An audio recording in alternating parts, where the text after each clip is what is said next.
아내를 데리고 간 평범한 병원 진료가 상상도 못할 악몽의 시작이 될 거라고 생각해 보신 적 있습니까? 그날 저는 아내의 손을 잡고 병원에 들어섰습니다. 그저 간단한 정기 검진일 뿐이라고 생각했죠. 하지만 아내가 소변 검사실로 들어간 직후 의사가 제 곁으로 다가와 귓가에 속삭인 한마디에 온몸에 피가 ඈ는 듯 했습니다. 빨리 경찰에 신고하세요. 왜죠? 제 아내에게 무슨 문제라도 생긴 걸까요?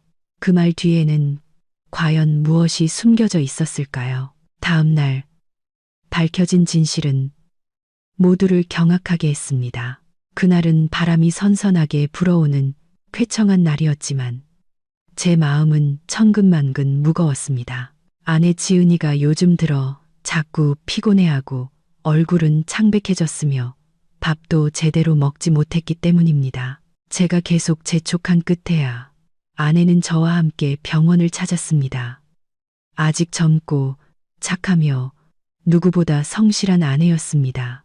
저는 그저 빈혈이나 스트레스 때문일 거라고 애써 생각했지만 마음 한구석은 불안하기 짝이 없었습니다. 남자는 강해야 한다고들 하지만 사랑하는 사람이 하루하루 시들어가는 모습을 보면서 어찌 두렵지 않을 수 있겠습니까? 오전에 병원은 사람들로 붐볐고 복도는 환자들로 가득했습니다. 지은이는 제 손을 꼭 잡았는데 그 손이 얼음장처럼 차가웠습니다. 불안한 듯 주위를 두리번거리는 아내에게 저는 내가 있잖아. 걱정 말라며 안심시켰습니다. 아내는 살짝 고개를 끄덕이며 입술을 깨물더니 검사실로 들어갔습니다. 저는 밖에서 초조하게 기다렸습니다. 환자를 호명하는 방송 소리와 코를 찌르는 소독약 냄새가 제 심장을 더욱 세차게 두드렸습니다. 부디 아무 이상 없이 저 골목 어귀에 있는 우리의 작은 보금자리로 돌아갈 수 있기만을 바랐습니다. 제가 의자에 앉아 있을 때 하얀 가운을 입은 중년의 의사가 나왔습니다. 그는 주위를 둘러보더니 제게 시선을 고정했습니다. 의사는 제게 다가와 귓가에 대고 나지막이 하지만 단호하게 속삭였습니다. 빨리 경찰에 신고하세요. 저는 제가 잘못 들었나 싶어 온몸이 굳었습니다. 제 입에서 질문이 터져 나왔습니다. 네? 뭐라고 하셨습니까? 경찰이라니요. 제 아내랑 무슨 상관이죠? 의사는 복도를 재빨리 훑어보더니 심각한 눈빛으로 저를 한번 쳐다보고는 서둘러 자리를 떴습니다. 저는 큰 충격에 빠져 머릿속이 하얘졌습니다. 도대체 무슨 일이 벌어지고 있는 건지 이해할 수 없었습니다. 심장은 미친 듯이 뛰었고 차가운 땀이 관자놀이를 타고 흘러내렸습니다. 순식간에 온갖 끔찍한 상상이 머릿속을 스쳐 지나갔습니다. 제 아내, 여리고 착해서 평생 누구에게 원한 한 번 산 적 없는 사람인데 어째서 경찰과 관련될 일이 있단 말입니까? 혹시 의사가 심각한 병을 발견해서 당국에 알려야 하는 상황인가? 하지만 왜 그렇게 다급한 목소리로 말했을까요? 저는 당장이라도 달려가 따져 묻고 싶었지만 검사실 문은 굳게 닫혀 있었고 사용 중을 알리는 붉은 등은 여전히 켜져 있었습니다. 기다릴 수밖에 없는 매 순간이 지옥처럼 느껴졌습니다. 지은이가 검사실에서 나왔을 때 그녀의 얼굴은 평온했고 손에는 검사 용기를 들고 있었습니다. 저는 더욱 혼란스러워졌습니다. 아내를 바라보는 제 마음속에서는 형용할 수 없는 불안감이 소용돌이쳤습니다. 저는 방금 의사가 한 말을 참아 아내에게 전할 수 없었습니다. 괜한 걱정을 안겨주고 싶지 않았기 때문입니다. 저는 애써 미소를 지으며 말했습니다. 힘들었어. 물이라도 한 모금 마셔. 지은이는 제 눈에서 무언가를 읽어내려는 듯 저를 빤히 쳐다보았지만 이내 희미하게 웃으며 고개를 끄덕였습니다. 우리는 안내에 따라 전문 진료과로 이동의 결과를 기다렸습니다. 기다리는 동안 저는 아까 그 속삭임을 떠올렸습니다. 빨리 경찰에 신고하세요. 그 말이 칼날처럼 머릿속을 파고들며 반복되자 저도 모르게 몸서리가 쳐졌습니다. 주위를 둘러보며 그 의사를 찾아보았지만 그는 이미 인파 속으로 사라진 뒤였습니다. 이상한 불안감이 스멀스멀 피어올라 도저히 가만히 앉아 있을 수가 없었습니다. 저는 가끔 지은이를 힐끗 쳐다보았고 아내가 간간히 가슴을 부여잡고 마른 기침을 하는 것을 보며 주먹을 꽉 쥐었습니다. 진정해야 해. 조금만 더 기다렸다가 다시 의사를 만나서 자세히 물어보자고 스스로를 다독였습니다. 마음속에서는 두 가지 상반된 생각이 충돌했습니다. 한편으로는 아내가 끔찍한 병에 걸려서 의사가 경찰에 신고하라고 암시한 것은 아닐까. 예를 들면 감염원을 추적해야 하는 경우처럼 말입니다. 다른 한편으로는 지은이가 저에게 무언가 숨기고 있는 것은 아닐까 하는 의심도 들었습니다. 하지만 저는 곧바로 그 생각을 지워버렸습니다. 그녀는 현명하고 착한 아내였고 단 한 번도 저를 속인 적이 없었습니다. 10년 넘게 함께 살면서 저는 지은이의 사소한 습관 하나까지 모두 알고 있었습니다. 설마 그렇게 큰 비밀을 숨기고 있을 리가 없었습니다. 약 1시간 후 우리는 과장 의사 방으로 불려 들어갔습니다. 그는 안경을 쓰고 두꺼운 서류 뭉치를 뒤적이며 날카로운 눈빛으로 저를 보다가 지은이에게 시선을 옮겼습니다. 그는 생활 습관과 과거 병력에 대해 몇 가지 질문을 쏟아냈습니다. 지은이는 천천히 대답했지만 눈빛은 어딘가 피하는 듯했습니다. 옆에 앉은 저는 공기 중에 팽팽한 긴장감이 흐르는 것을 똑똑히 느낄 수 있었습니다. 그때 의사가 무언가 중요한 말을 하려는 듯 헛기침을 했습니다. 하지만 제 눈과 마주치자 그는 잠시 멈칫하더니 목소리를 낮췄습니다. 일단 오늘은 돌아가시고 자세한 결과는 내일 다시 와서 확인하시죠. 그는 잠시 머뭇거리더니 경고의 의미가 담긴 눈빛으로 저를 빤히 쳐다봤습니다. 저는 그 속삭임이 우연이 아니었음을 직감했습니다. 집으로 돌아오는 길, 지은이는 이상할 정도로 말이 없었습니다. 저는 운전대를 잡고 있었지만 머릿속은 온갖 생각으로 복잡했습니다. 솔직하게 물어보고 싶었지만 아내에게 상처를 줄까 두려웠습니다. 몇 번이나 입을 열려다 그만두었습니다. 익숙하고 아늑했던 작은 집이 오늘따라 유난히 쌀쌀하게 느껴졌습니다. 아내는 의자에 앉아 멍하니 먼 곳을 바라보며 입을 꾹 다물고 있었습니다. 저는 저녁거리를 사온다는 핑계로 집을 나섰지만 사실은 그 의사를 다시 만나볼 희망을 품고 병원으로 돌아갔습니다. 하지만 진료관은 이미 문을 닫았고 불 꺼진 방에는 청소부 아주머니의 희미한 그림자만 보일 뿐이었습니다. 저는 납덩이처럼 무거운 마음으로 집에 돌아왔고 그날 밤은 뜬 눈으로 지새웠습니다. 지은이는 옆에서 얕은 숨을 내쉬며 누워 있었지만 저는 그녀의 어깨가 간헐적으로 떨리는 것을 알아차렸습니다. 저는 살며시 손을 얹으며 무슨 일이냐고 물으려 했지만 그녀는 등을 돌리며 나지막이 말했습니다. 아니야, 괜찮아. 어서 자. 그 목소리는 차마 말 못할 슬픔을 담은 듯 매어 있었습니다. 저는 일어나 앉아 아내의 뒷모습을 조용히 바라보았습니다. 제 마음속에서는 지금껏 느껴보지 못한 불안감이 솟아올랐습니다. 빨리 경찰에 신고하세요.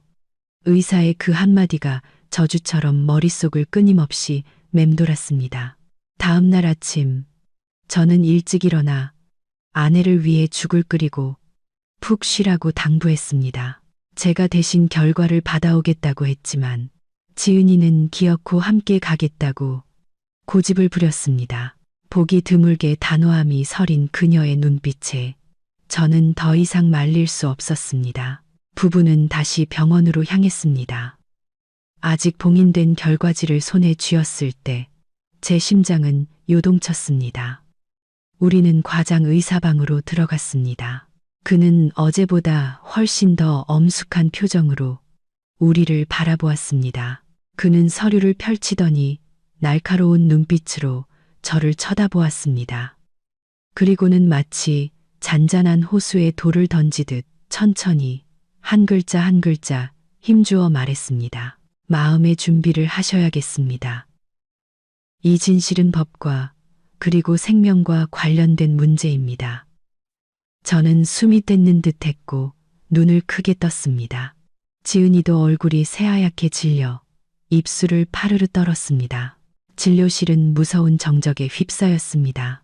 저는 제 심장이 가슴 속에서 세차게 울리는 소리와 의사가 곧 내뱉을 말이 우리의 인생을 영원히 바꿔놓을 것이라는 사실을 똑똑히 들을 수 있었습니다.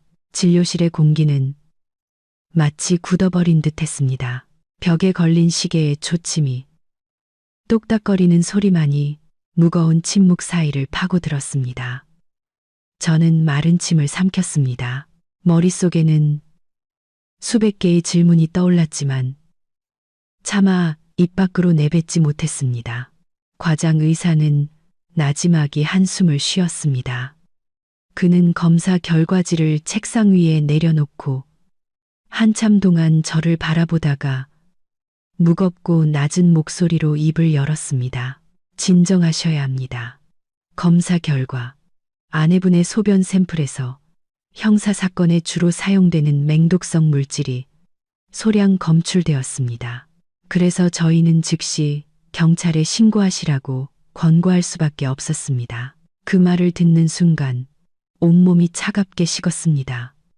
그의 말 한마디 한마디가 망치처럼 제 머리를 내리쳤습니다. 저는 더듬거리며 말했습니다. 독극물이요. 그럴 리가요. 제 아내는 그런 일과는 전혀 관련이 없는 사람입니다. 분명히 뭔가 착오가 있었을 겁니다. 선생님, 옆에 앉아있던 지은이는 얼굴이 백지장처럼 하얘진 채 겁에 질려 눈을 동그랗게 뜨고 제 옷자락을 떨리는 손으로 꽉 붙잡았습니다.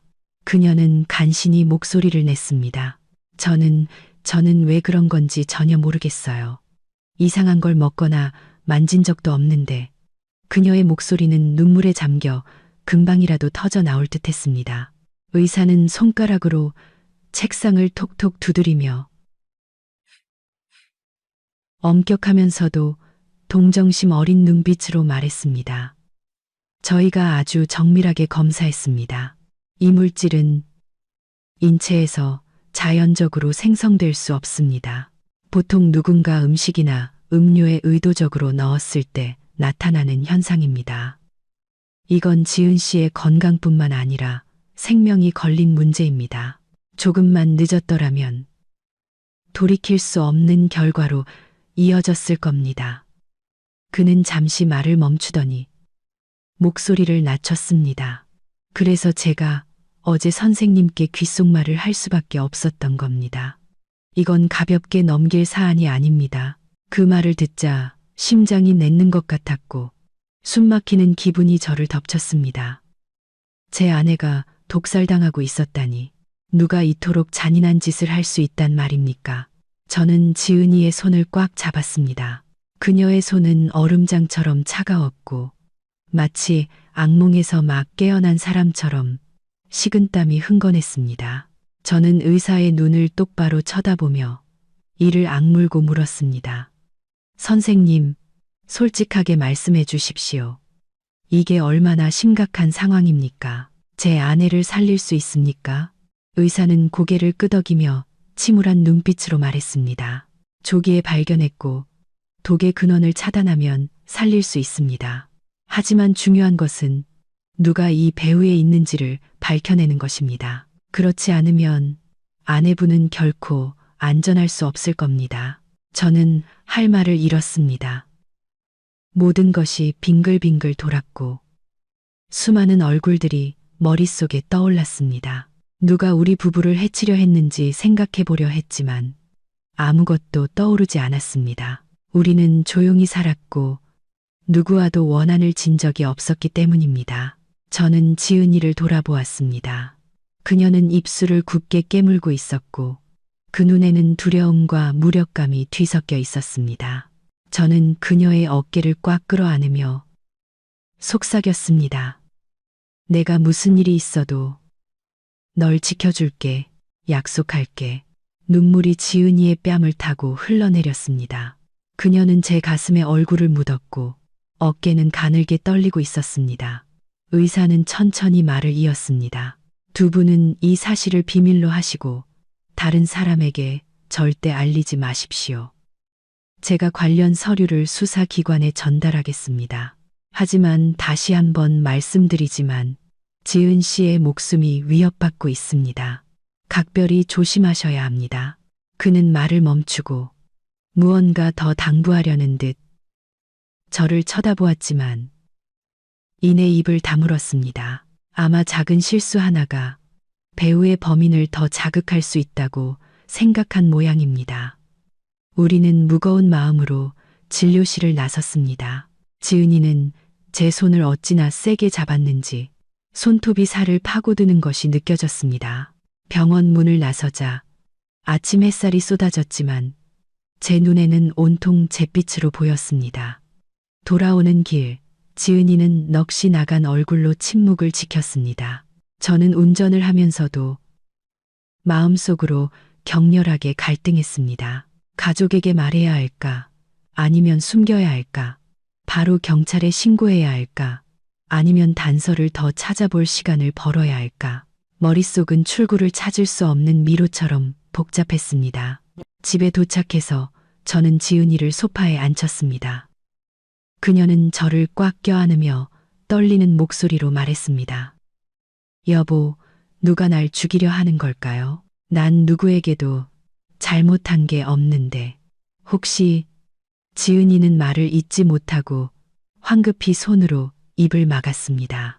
그 눈에는 공포가 서려 있었습니다. 저는 아내의 손을 잡고 힘주어 말했습니다. 무슨 생각이든 말해봐. 내가 있잖아. 난 당신을 믿을 거야.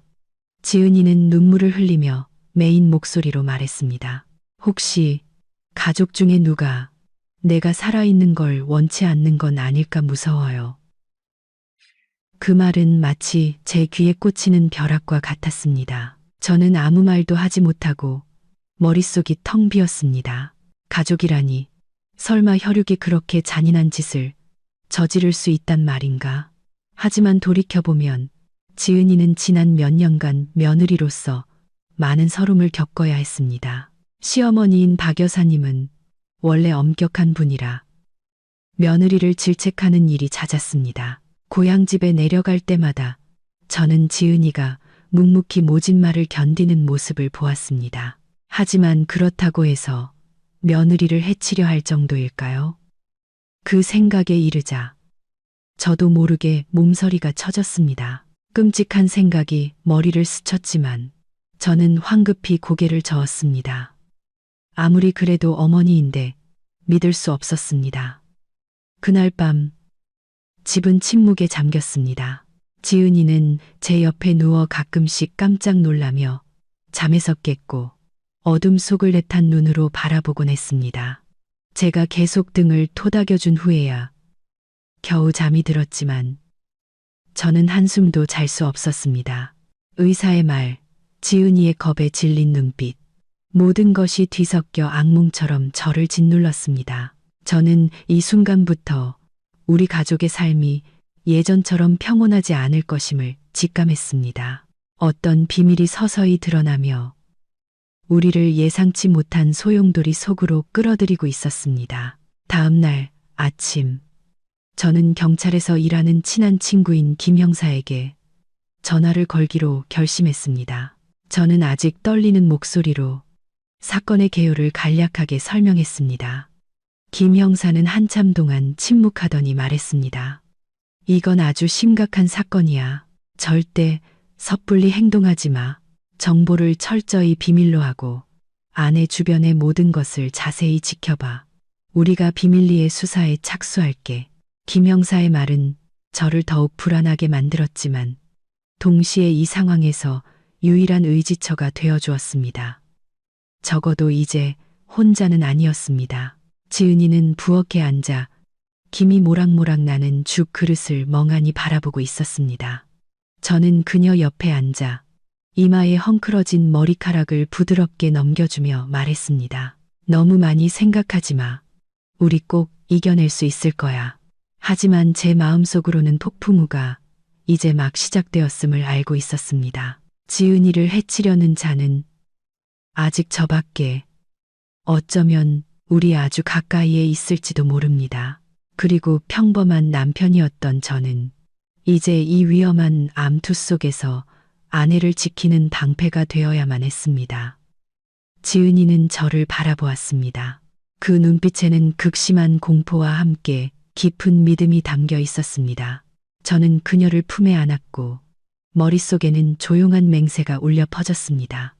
그자가 누구든, 가족이든 타인이든 반드시 정체를 밝혀내겠어. 내가 꼭 당신을 지켜줄게. 그 후 며칠 동안 집안의 공기는 마치 지붕 위에 먹구름이 들이운 것처럼 무겁게 가라앉았습니다.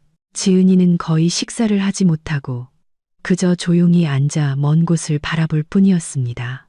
저는 아무렇지 않은 척 꽃을 사와서 꽂고 그녀가 좋아하는 음식을 만들었지만 아내의 눈에 서린 불안감을 지울 수는 없었습니다. 지은이의 초췌한 모습을 볼 때마다 제 마음속에서는 울분이 치밀어 올랐습니다. 누군가가 그녀의 목숨을 빼앗으려 한다는 것을 똑똑히 알고 있었지만 그 범인이 누구인지는 여전히 짙은 어둠 속에 가려져 있었습니다. 어느 날 저녁, 우리가 식사를 하고 있을 때 제 전화벨이 울렸습니다. 어머니, 박 여사님이었습니다. 익숙하면서도 늘 엄격한 목소리가 들려왔습니다. 이번 주말에 둘 다 고향으로 내려오너라. 온 가족이 모였으면 좋겠다. 저는 지은이의 건강이 아직 좋지 않아 잠시 망설였지만 어머니는 제게 거절할 기회를 주지 않았습니다. 핑계 대지 마라. 네. 아내가 아프면 더더욱 와야지. 내가 한번 봐야겠다. 며느리라는 애가 맨날 골골대서 집안일도 제대로 못하니. 저는 식탁 밑으로 지은이의 손을 잡았습니다. 그녀의 손이 차갑고 가늘게 떨리는 것이 느껴졌습니다. 전화를 끊자 지은이는 눈물이 그렁그렁한 채 저를 바라보며 말했습니다. 여보, 전 가고 싶지 않아요. 무서워요. 저는 말을 잃었습니다. 지난밤 지은이가 했던 말, 혹시 가족 중에 누가, 라는 말이 머릿속에서 울렸습니다. 저는 한숨을 쉬며 아내를 품에 안았습니다. 알아. 하지만 우리가 안 가면 어머니께서 서운해 하실 거야. 그리고 나도 집에 무슨 이상한 점이 있는지 한번 살펴보고 싶어. 걱정 마. 내가 옆에 있을게. 그날 저는 철저히 준비했습니다. 아침 식사는 제가 직접 만들었고 지은이가 먹고 마시는 모든 것을 확인했으며 낯선 것은 절대 손대지 못하게 했습니다. 저는 몰래 김 형사에게도 전화를 걸어 혹시 무슨 일이 생기면 즉시 개입해달라고 부탁했습니다. 주말 오후 우리는 고향집에 도착했습니다. 대문을 들어서자마자 어머니가 의자에 앉아 지은이를 위아래로 훑어보는 날카로운 시선이 느껴졌습니다. 어머니는 퉁명스럽게 말했습니다. 그렇게 창백한 얼굴로 아프다고 하는 거냐? 남의 집 며느리들은 일하면서 집안일까지 다 하는데 넌 어째 그 모양이냐? 지은이는 고개를 숙인 채 묵묵히 듣고만 있었습니다. 아내의 눈가가 붉어지는 것을 보고 가슴이 미어졌지만 저는 꾹 참았습니다. 그날 저녁 식사는 맛있는 음식으로 가득했습니다. 어머니는 계속해서 지은이의 밥그릇에 반찬을 놓아주며 쏘아붙이듯 말했습니다. 기운나게 좀 먹어라. 그렇게 비실거려서야 어디 쓰겠니? 여자가 애 낳을 생각도 안 하고 집안 건사할 생각도 안 하면 뭐가 되겠어. 저는 음식 하나하나를 쳐다보며 경계심을 늦추지 않았습니다. 의사의 말을 기억하며 아내의 밥그릇에 놓이는 음식 한 점, 한 점을 조심스럽게 살폈습니다. 지은이는 고개를 숙인 채 마지못해 몇 숟갈 뜨는 둥 마는둥했고 그 눈빛에는 불안감이 가득했습니다.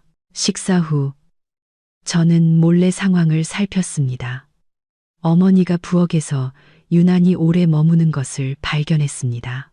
작은 양념병을 든 손이 주머니 속으로 황급히 들어가는 것을 보고 제 심장은 세차게 뛰기 시작했습니다. 그 모습에 끔찍한 생각이 머리를 스쳤습니다. 정말 어머니가 범인일까? 하지만 저는 곧 이성을 되찾고 섣부른 판단은 금물이라고 스스로를 다독였습니다. 어떻게든 제 어머니인데 증거도 없이 눈으로 본 것만 믿을 수는 없었습니다. 그날 밤 모두가 잠든 후 저와 지은이는 옛날 방에 나란히 누웠습니다. 지은이는 벽을 향해 돌아누운 채 가늘게 떨리는 목소리로 말했습니다. 여보, 어머님 눈빛이 너무 이상해요. 마치 저를 뼛속까지 미워하는 것 같아요. 만약 정말 어머님이 저를 해치려 하신 거라면. 그녀는 말을 잇지 못하고 눈물을 터뜨렸습니다. 저는 아내를 꽉 껴안으며 메인 목소리로 말했습니다. 알아. 하지만 날 믿어줘. 아무도 널 해치지 못하게 할 거야. 그게 설령 어머니라 할지라도. 그 말을 내뱉는 제 가슴은 찢어질 듯 아팠습니다. 제가 이런 말을 하게 될 날이 올 거라고는 상상도 못했습니다. 다음 날 아침 지은이가 텐마루에 앉아 있을 때 저는 정원을 산책하는 척했습니다. 우연히 어머니가 이웃집 아주머니와 나누는 대화를 엿듣게 되었습니다. 저 며느리는 약해 빠져서 아무짝에도 쓸모가 없어. 내가 다른 며느리를 얻었으면 속이 편했을 텐데 맨날 아프다고 앓는 소리나 하고 귀찮아 죽겠어. 저는 그 자리에 얼어붙었습니다. 심장이 조여드는 것 같았습니다. 그 말은 단순한 불평이 아니었습니다. 어머니의 목소리에는 뚜렷한 경멸이 담겨 있었습니다. 방으로 돌아오니 지은이가 조용히 옷을 개고 있었습니다. 그녀는 저를 올려다 보았는데 붉어진 눈가로 나지막이 말했습니다. 여보, 저 더 이상 여기 있으면 안 될 것 같아요. 제가 이 집에서 쓸모없는 존재처럼 느껴져요. 저는 황급히 아내를 껴안으며 메인 목소리로 말했습니다. 그런 말 마. 당신은 내 아내고 내가 세상에서 가장 사랑하는 사람이야. 온 세상이 당신에게 등을 돌려도 난 절대 당신을 버리지 않아. 말을 마친 저는 그녀의 어깨를 꽉 쥐었습니다. 제 마음속에서는 거친 파도가 일었습니다.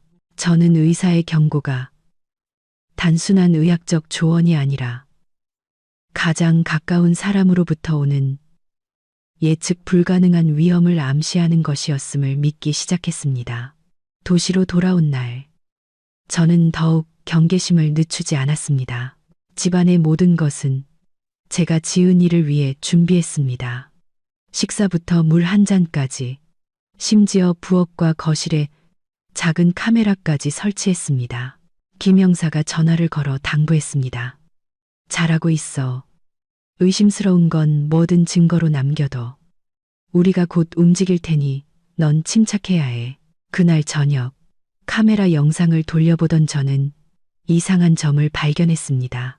고향집에서 어머니가 들고 있던 그 양념병이 어머니가 우리 부부에게 보내주신 짐꾸러미 안에도 들어 있었습니다.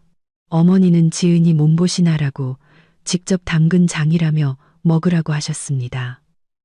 저도 모르게 몸서리가 쳐졌고 마음속에서는 강한 의심이 솟구쳤습니다.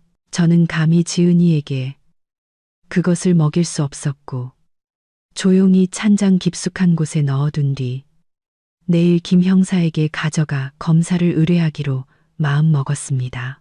저는 밤새 잠을 이루지 못하고 옆에서 잠든 지은이를 조용히 바라보았습니다. 노란 불빛이 그녀의 수척한 얼굴을 비추자 제 가슴은 저며왔습니다. 저는 속으로 맹세했습니다. 어머니, 만약 정말 어머니시라면 마음이 너무 아프겠지만 저는 어떤 대가를 치르더라도 지은이를 지켜야 합니다. 제 마음속에서는 이 진실이 제가 상상했던 것보다 훨씬 더 잔인한 비밀을 드러낼 것이라는 예감이 들었습니다. 그리고 그 비밀이 터져나오는 순간 모든 것은 예전과 같지 않을 것이었습니다. 다음 날 아침, 저는 평소보다 일찍 일어났습니다. 밤새 뒤척이며 겨우 몇 분 눈을 붙였을 뿐 머릿속은 어머니가 주신 그 양념병 생각으로 가득했습니다.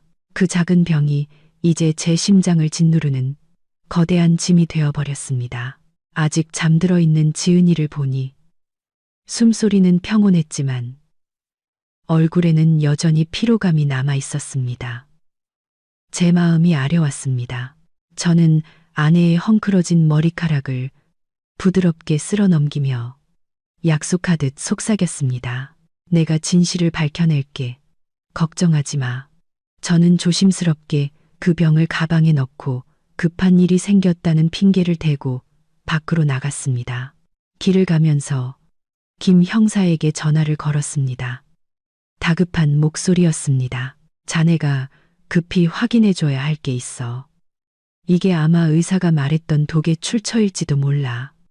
김 형사는 제 말을 듣고 즉시 자기 부서의 실험실에서 만나자고 했습니다.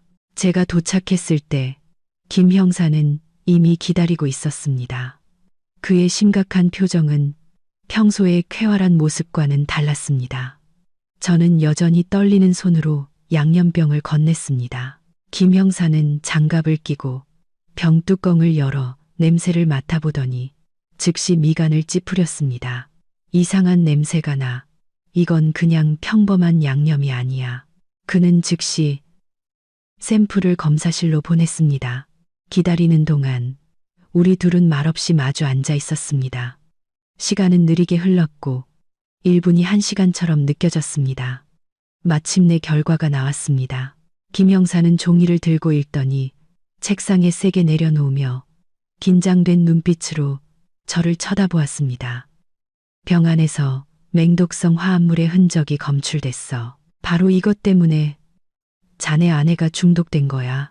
제 심장은 누군가 꽉 움켜쥔 듯 했고 식은땀이 비 오듯 흘렀습니다.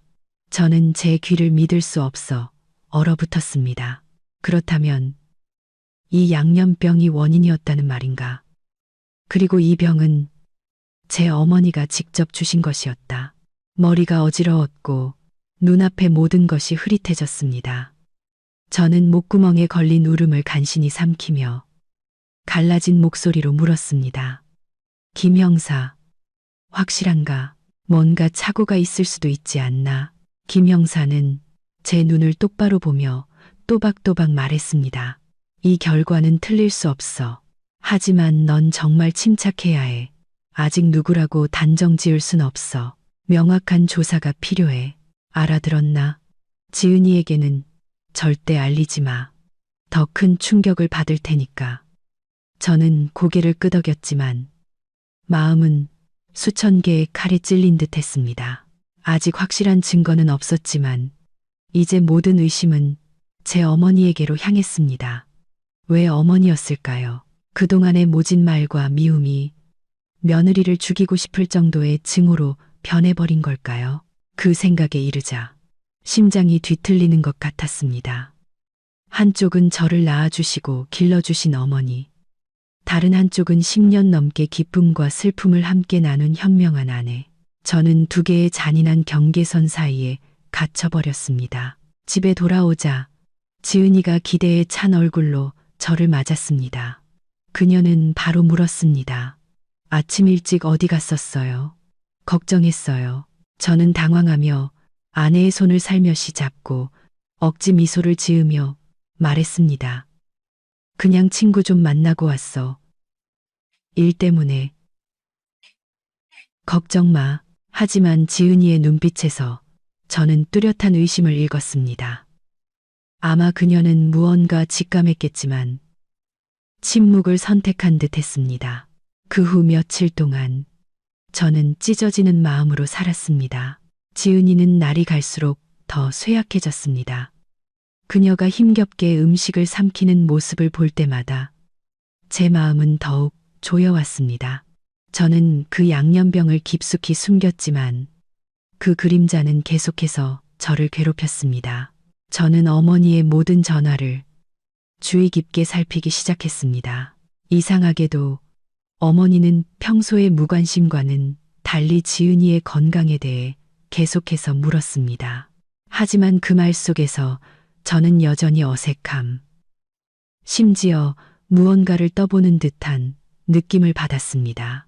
어느 날 저녁 제가 부엌을 정리하려는데 지은이가 제가 양념병을 숨겨둔 찬장을 멍하니 바라보고 있는 것을 발견했습니다. 그녀는 눈물이 가득한 눈으로 돌아보며 말했습니다.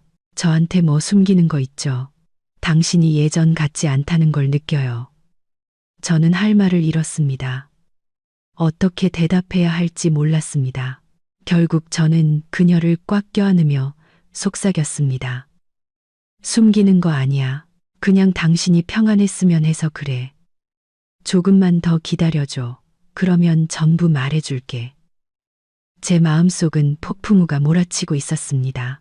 만약 검사 결과가 사실이라면 저는 어머니를 어떻게 대해야 할까요? 어떻게 이 잔인한 진실을 받아들일 수 있을까요? 하지만 제가 침묵하면 지은이는 계속 위험에 처할 것입니다. 가족 간의 정과 부부의 의리 사이에서 저는 결정을 내려야만 했습니다. 다음 날 김 형사가 저에게 전화를 걸었습니다. 그의 목소리는 한층 낮아져 있었습니다. 우리는 상부에 보고했고 당분간 비밀리에 수사를 진행할 거야. 너와 아내는 각별히 조심해야 해. 하지만 명심해. 절대 섣불리 행동하거나 가족 중 누구에게도 네 의심을 드러내서는 안 돼. 만약 배후의 인물이 정말 가족이라면 네가 의심하는 걸 알수록 더 빨리 손을 쓸 가능성이 높아. 저는 그 말을 듣고 몸을 떨었습니다. 지금까지 살면서 이렇게 작고 무력하게 느껴진 적은 없었습니다. 하지만 옆을 보니 지은이가 여전히 힘겹게 미소를 지으려 애쓰고 있었습니다. 제 마음속에서는 다시 힘이 솟아났습니다. 저는 무너질 수 없었습니다. 그날 지은이가 쉬고 있을 때 저는 베란다에 혼자 앉아 있었습니다. 해질녘 희미한 햇살 속에서 저는 휴대폰을 켜 김 형사가 보낸 검사 결과 사진을 다시 보았습니다. 그 차갑고 무미건조하지만 가슴을 애는 글자들이 제 심장을 파고들었습니다. 저는 눈을 감고 스스로에게 다짐하듯 속삭였습니다. 진실이 아무리 잔인해도 마주해야만 해. 지은이, 내가 당신을 지켜야 해. 바로 그때 제 휴대폰이 울렸습니다. 어머니였습니다. 저는 잠시 망설이다 전화를 받았습니다. 어머니의 목소리는 평소보다 부드럽게 들렸습니다. 아들아, 요즘 지은이 건강은 좀 어떠냐? 밥은 잘 먹고 뭐 더 보내줄 것 없니?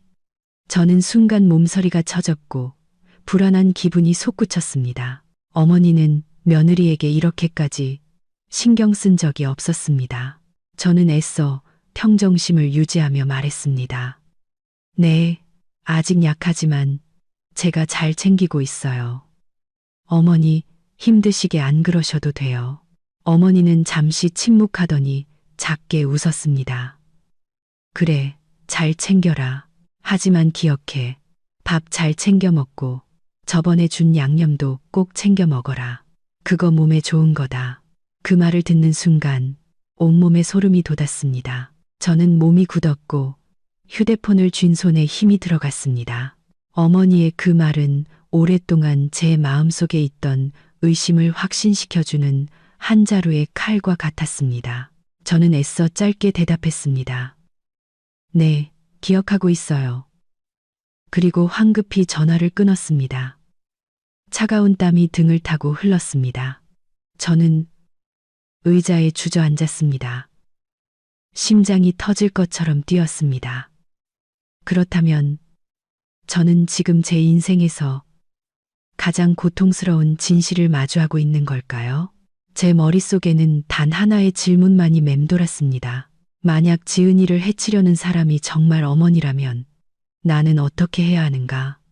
어머니와의 통화 후 저는 한참 동안 멍하니 앉아 있었습니다. 손은 여전히 떨리고 있었습니다. 어머니의 말, 저번에 준 양념 잊지 마라. 는 말이 마치 죽음을 알리는 종소리처럼 머릿속에서 계속 울렸습니다. 김 형사의 검사 결과가 아니었다면 저는 아마 모든 의심을 떨쳐버리고 그저 평범한 관심이라고 생각했을지도 모릅니다. 하지만 이제 어머니의 모든 말과 행동이 제 심장을 찌르는 가시처럼 느껴졌습니다. 그날 저녁, 지은이는 제 넋 나간 모습을 눈치챘습니다. 그녀는 제 옆에 앉아 제 눈을 깊이 들여다보았습니다. 저한테 뭐 숨기는 거 있죠? 모든 게 너무 위험하게 느껴져요. 솔직하게 말해주세요. 저를 해치려는 사람이 누구예요? 저는 차마 대답할 용기가 나지 않았습니다. 아내가 어머니라고 부르는 바로 제 친어머니가 가장 유력한 용의자라고 어떻게 말할 수 있겠습니까? 그 말을 하는 것은 아내의 믿음을 산산조각 내고 마음의 상처를 더욱 깊게 만드는 것과 같았습니다. 저는 그저 그녀를 꽉 껴안으며 나지막이 속삭였습니다. 아직 확실히는 몰라. 하지만 날 믿어줄 수 있겠어? 내가 반드시 당신을 지켜줄게. 지은이는 침묵했지만 뜨거운 눈물이 제 어깨를 적시는 것이 느껴졌습니다. 그녀는 더 이상 묻지 않았지만 그 눈빛은 더욱 불안해 보였습니다. 저는 그 침묵이 곧 상처라는 것을 알았습니다. 다음 며칠 동안 저는 그 어느 때보다 더 경계했습니다. 집문을 철저히 잠그고 배달되는 모든 물건을 확인했으며 출처가 불분명한 것은 지은이가 절대 손대지 못하게 했습니다. 지은이는 날이 갈수록 더 수척해졌고 눈은 차랬으며 입술은 창백했습니다. 아내가 힘겹게 죽 한 숟가락을 삼키는 모습을 볼 때마다 제 마음속에서는 형용할 수 없는 분노가 치밀어 올랐습니다. 만약 정말 누군가 몰래 해치고 있다면 그자는 제가 상상했던 그 어떤 적보다도 더 악독한 존재였습니다. 어느 날 오후 어머니에게서 전화가 걸려왔습니다. 목소리는 이상할 정도로 다정했습니다. 아들아, 다음 주에 고향으로 내려오너라. 할 중요한 얘기가 있다. 지은이도 꼭 데려오고. 우리 며느리가 보고 싶구나. 그 말을 듣자 온몸에 소름이 돋았습니다. 지난 몇 년간 어머니는 지은이가 보고 싶다고 말한 적이 한 번도 없었고 다정한 말 한마디 건넨 적도 없었습니다. 그런데 이제 와서 저렇게 말씀하시다니 저는 애써 평정심을 유지하며 말했습니다. 내 일정 한번 볼게요. 하지만 제 마음속으로는 이미 결심했습니다. 이번 고향 방문에서는 몇 배로 더 조심해야겠다고 저는 김 형사에게 이 사실을 알렸습니다. 그는 즉시 엄한 목소리로 말했습니다. 그분이 함정을 파고 있을 가능성이 있어. 하지만 넌 정말 냉정해야 해. 절대 의심을 드러내지 마. 우리가 비밀리에 사람을 붙여 감시할 테니 조금이라도 허점이 보이면 배우의 인물이 드러날 거야. 저는 고개를 끄덕였지만 마음은 여전히 복잡했습니다. 증거가 손에 있었지만 저를 힘들게 키워주신 어머니가 며느리에게 그런 짓을 할 수 있다는 것을 아직도 믿을 수 없었습니다. 고향으로 내려가는 날, 하늘에서는 부슬비가 내렸습니다. 흙길은 미끄러웠고 차는 느릿느릿 움직였습니다.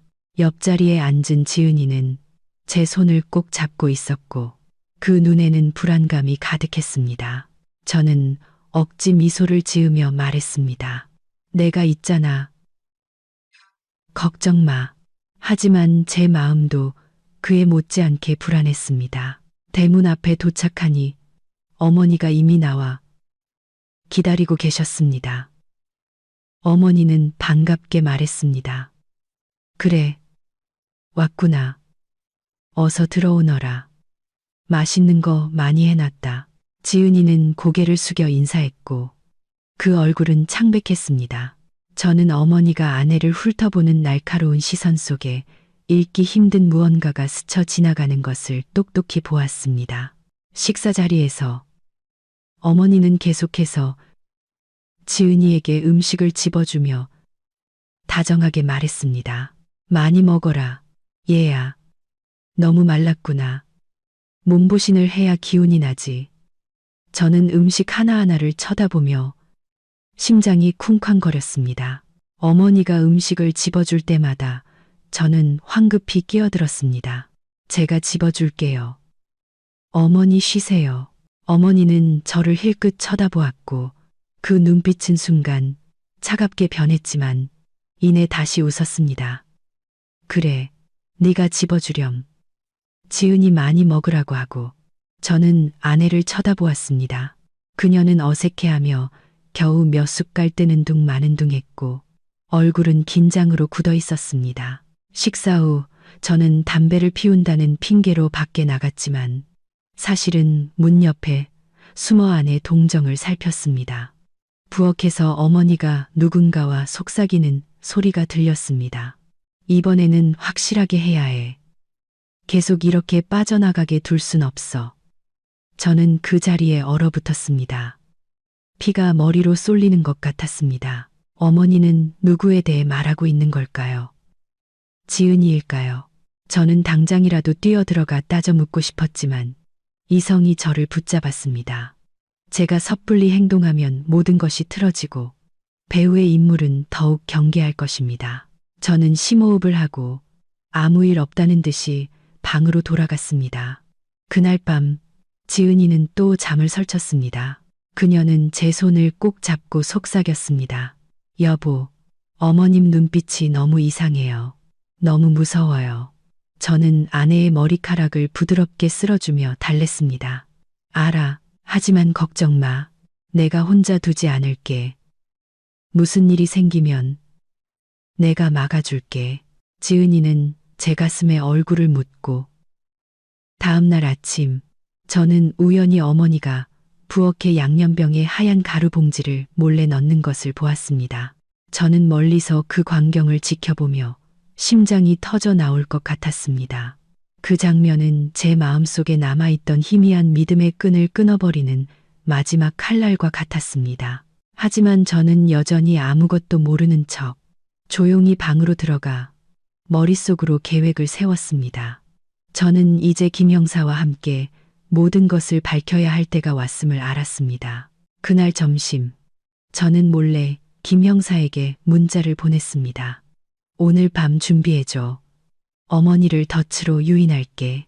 확실한 증거가 필요해. 그는 짧게 답장을 보냈습니다. 알겠다. 우리가 도착해 있을게. 저는 심호흡을 하며 평정심을 되찾으려 애썼습니다. 잠 못 들어 붉어진 눈으로 누워있는 지은이를 보니 제 마음은 다시 한번 굳건해졌습니다. 아무리 고통스럽더라도 저는 진실을 밝혀야만 했습니다.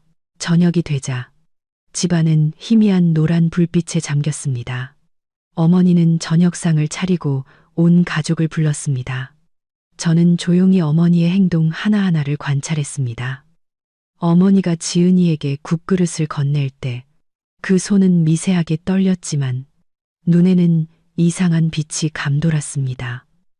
저는 재빨리 그릇을 가로채며 억지 미소를 지었습니다. 제가 지은이한테 떠줄게요. 어머니는 순간 멈칫했지만 이내 의미심장한 미소를 지었습니다. 그래, 아들 녀석이 아내를 챙기니 이보다 더 좋은 게 어디 있겠니? 저는 어머니의 눈을 깊이 들여다보았습니다. 가슴이 찢어질 듯 아팠습니다. 만약 제가 본 모든 것이 사실이라면 저는 지금 제 인생에서 가장 잔인한 진실을 마주하고 있는 것이었습니다. 하지만 저는 알았습니다. 조금만 더 지나면 모든 것이 드러날 것이라는 것을. 그리고 그 순간 우리 가족은 결코 예전과 같지 않을 것이었습니다.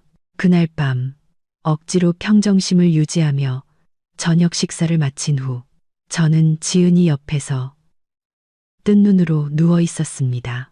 아내는 피곤했는지 어느새 잠이 들었지만 짧고 거친 숨소리를 들으며 저는 도저히 잠을 이룰 수 없었습니다. 저는 이제 모든 것을 밝혀야 할 때가 왔다고 생각했습니다. 이대로 두면 지은이는 계속해서 해를 입을 것이고 우리는 영원히 악몽 속에서 살게 될 것입니다. 저는 휴대폰을 들어 김 형사에게 문자를 보냈습니다. 모든 준비는 끝났어. 오늘 밤 어머니가 다시 손을 쓸지도 몰라. 준비해줘. 몇 초 후 답장이 왔습니다. 걱정 마. 집 주변에 사람을 배치해뒀어. 계획대로만 해. 저는 휴대폰을 끄고 처마 끝에서 떨어지는 빗소리를 들으며 조용히 누워 있었습니다. 어둠 속에서 저는 아이처럼 몸을 웅크리고 제 옷자락을 꼭 쥔 채 잠든 지은이를 바라보았습니다. 저는 등을 토닥이며 속삭였습니다. 걱정 마. 내가 지켜줄게. 내일이면 모든 게 분명해질 거야. 그렇게 말했지만 제 마음속은 폭풍우가 몰아치고 있었습니다. 제가 곧 법 앞에 세우게 될 사람이 저를 낳아주고 평생 키워주신 제 어머니일지도 모른다는 생각. 그 생각에 심장이 두 조각으로 찢어지는 듯 했습니다. 자정이 가까워질 무렵 부엌에서 희미한 소리가 들렸습니다. 저는 눈을 떴습니다. 심장이 쿵쾅거렸습니다. 조심스럽게 지은이의 손을 놓고 저는 소리 없이 아래층으로 내려갔습니다. 부엌의 노란 불빛이 문틈으로 새어나와 익숙한 그림자를 비추고 있었습니다. 제 어머니 박 여사님이 식탁에서 무언가를 분주하게 하고 계셨습니다. 저는 숨을 죽이고 벽에 기대어 문틈으로 엿보았습니다. 식탁 위에는 그 양념병과 작은 흰가루 봉지가 놓여 있었습니다. 어머니는 떨리는 손으로 병뚜껑을 열고 그 봉지에서 가루를 부어 넣은 뒤 휘저었습니다. 어머니의 얼굴은 긴장으로 굳어 있었고 누가 볼세라 주위를 살피는 눈빛이었습니다. 저는 온몸이 마비되는 것 같았습니다. 모든 것이 무너져 내렸습니다. 그 광경을 목격한 제 심장은 터져버릴 것 같았습니다. 그동안 품었던 희미한 희망, 모든 것이 오해일 거라는 믿음이 이제 잿더미가 되어 사라졌습니다. 하지만 저는 필사적으로 감정을 억눌렀습니다. 지금 한 걸음이라도 잘못 내디디면 모든 것이 수포로 돌아갈 것이기 때문입니다. 저는 문 쪽을 향해 손짓했습니다. 바로 그 순간 사복을 입은 김 형사와 두 명의 동료가 안으로 들어와 순식간에 상황을 제압했습니다. 박 여사님, 경찰입니다. 현장을 그대로 보존해 주십시오. 김 형사의 또렷한 목소리가 울려 퍼졌습니다. 어머니는 얼어붙었고 손에 들고 있던 병이 쨍 소리를 내며 식탁 위로 떨어졌습니다. 어머니의 얼굴은 새하얗게 질렸고 입술은 파르르 떨렸습니다. 당신들 무슨 소리 하는 거예요? 난 그냥 요리하고 있었을 뿐이라고요. 김 형사는 증거물인 흰가루 봉지를 가리키며 엄하게 말했습니다. 저희는 전부터 감시하고 있었습니다. 감정 결과 이것은 맹독성 물질입니다. 여사님은 묵비권을 행사할 권리가 있으며 하시는 모든 말은 조사에 기록될 것입니다. 저는 돌처럼 굳어서 있었습니다. 제가 평생 존경해온 어머니가 지금 제 눈앞에서 범죄자처럼 두 손을 붙들려 있었습니다. 어머니는 저를 보며 두려움과 애원이 뒤섞인 눈빛으로 말했습니다. 아들아, 아들아, 엄마 말 좀 들어봐. 엄마는 어머니의 목소리는 메어 나왔지만 저는 뒷걸음질 칠 수밖에 없었습니다. 머릿속이 혼란스러워 한마디도 할 수 없었습니다. 소란에 잠이 깬 지은이가 내려왔다가 그 광경을 보고는 경악했습니다. 그 눈에는 공포가 가득했습니다. 어머니, 어머님. 지은이는 외치며 눈물을 쏟아냈습니다. 어머니는 울음을 터뜨리며 형사들의 손에서 벗어나려 애쓰며 소리쳤습니다. 난 널 해치려던 게 아니야. 난 그저. 그리고는 더 이상 말을 잇지 못하고 오열했습니다. 김 형사는 동료에게 어머니를 붙들라고 신호하고 저를 돌아보며 말했습니다. 이건 시작일 뿐이야. 철저히 조사하겠지만 진실은 서서히 드러나고 있어. 마음의 준비를 해. 저는 의자에 주저앉아 머리를 감쌌습니다. 어머니의 울음소리, 지은이의 흐느낌, 그리고 제 심장이 쿵쾅거리는 소리로 집안은 아수라장이 되었습니다. 제가 이런 상황에 처하게 될 날이 올 거라고는 상상도 못했습니다. 한쪽은 매일 독극물에 중독되어 가던 아내, 다른 한쪽은 저를 낳아주신 어머니이자 이제는 용의자가 된 사람. 그 고통은 제 심장을 갈기갈기 찢는 듯 했습니다. 현장에서 조서를 작성한 후 경찰은 일단 어머니를 경찰서로 연행했습니다. 떠나기 전 어머니는 저를 돌아보며 절망에 찬 눈으로 말했습니다. 엄마를 믿어야 한다. 아들아, 난 정말 네 아내를 해치려던 게 아니야. 그 말이 제 마음을 후벼 팠습니다. 저는 멀어지는 어머니의 뒷모습을 보며 눈물이 터져 나오려는 것을 억지로 참았습니다. 문이 닫히자 집안은 무서운 침묵에 잠겼습니다. 지은이는 의자에 주저앉아 떨리는 손으로 메인 목소리로 말했습니다. 여보, 믿고 싶지 않지만 모든 게 너무 명확해요. 저는 아내를 껴안았습니다. 마음은 찢어질 듯 했지만 말했습니다. 나도 믿고 싶지 않아. 하지만 이것만은 기억해줘. 진실이 어떻든 내가 당신을 지킬 거야. 당신이 나에게 가장 중요한 사람이니까. 지은이는 제 가슴에 얼굴을 묻고 서럽게 울었습니다. 그날 밤 저와 지은이는 서로에게 기댄 채 한숨도 자지 못했습니다. 둘은 말없이 밖의 어둠을 바라보며 추적추적 내리는 빗소리를 들었습니다. 마음은 돌덩이처럼 무거웠습니다. 저는 이 순간부터 우리 가족이 영원히 변해버렸다는 것을 알았습니다. 다음 날 아침, 김 형사는 저를 경찰서로 불러 진술을 받았습니다. 그는 조사 과정에서 어머니가 평소에 보내주시던 음식 꾸러미 일부에서도 독극물의 흔적을 발견했다고 말했습니다. 그것은 의심을 더욱 굳히는 증거였습니다. 하지만 김 형사는 제게 당부했습니다. 섣불리 결론 내리지 마. 때로는 배우의 인물이 네 어머니를 이용했거나 어머니가 사온 음식에 독을 탔을 수도 있어. 모든 가능성은 열려 있어. 김 형사의 말에 저는 정신이 번쩍 들었습니다. 어쩌면 제가 본 모든 것이 누군가 어머니를 범인으로 몰기 위해 꾸민 함정일지도 모른다는 생각. 그 생각이 스치자 저는 더 이상 지켜보고만 있을 수 없었습니다. 저는 그 잔혹함의 끝에 있는 진실을 찾아야만 했습니다. 그날 저녁, 지은이는 멍한 눈으로 제 옆에 앉아 있었습니다. 그녀는 나지막이 말했습니다.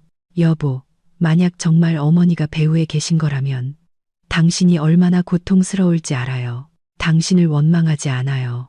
그저 모든 게 빨리 밝혀져서 우리가 평온하게 살 수 있기만을 바랄 뿐이에요. 저는 아내의 손을 꽉 잡고 당신이 더 이상 고통받게 두지 않을 거야. 그리고 어머니를 포함한 그 누구도 이 어두운 진실의 희생양이 되게 두지 않을 거야. 어떤 대가를 치르더라도 모든 걸 밝혀낼 거야. 제 마음속에 새로운 결심이 섰습니다. 눈앞의 진실은 아직 어둠 속에 잠겨 있었습니다. 그리고 저는 그 빛을 찾아가는 길이 고통으로 가득할 것을 알았지만 멈출 수 없었습니다. 다음 날 아침, 저는 김 형사의 연락을 받고 경찰서로 향했습니다. 마음은 여전히 고통과 희망 사이에서 혼란스러웠습니다.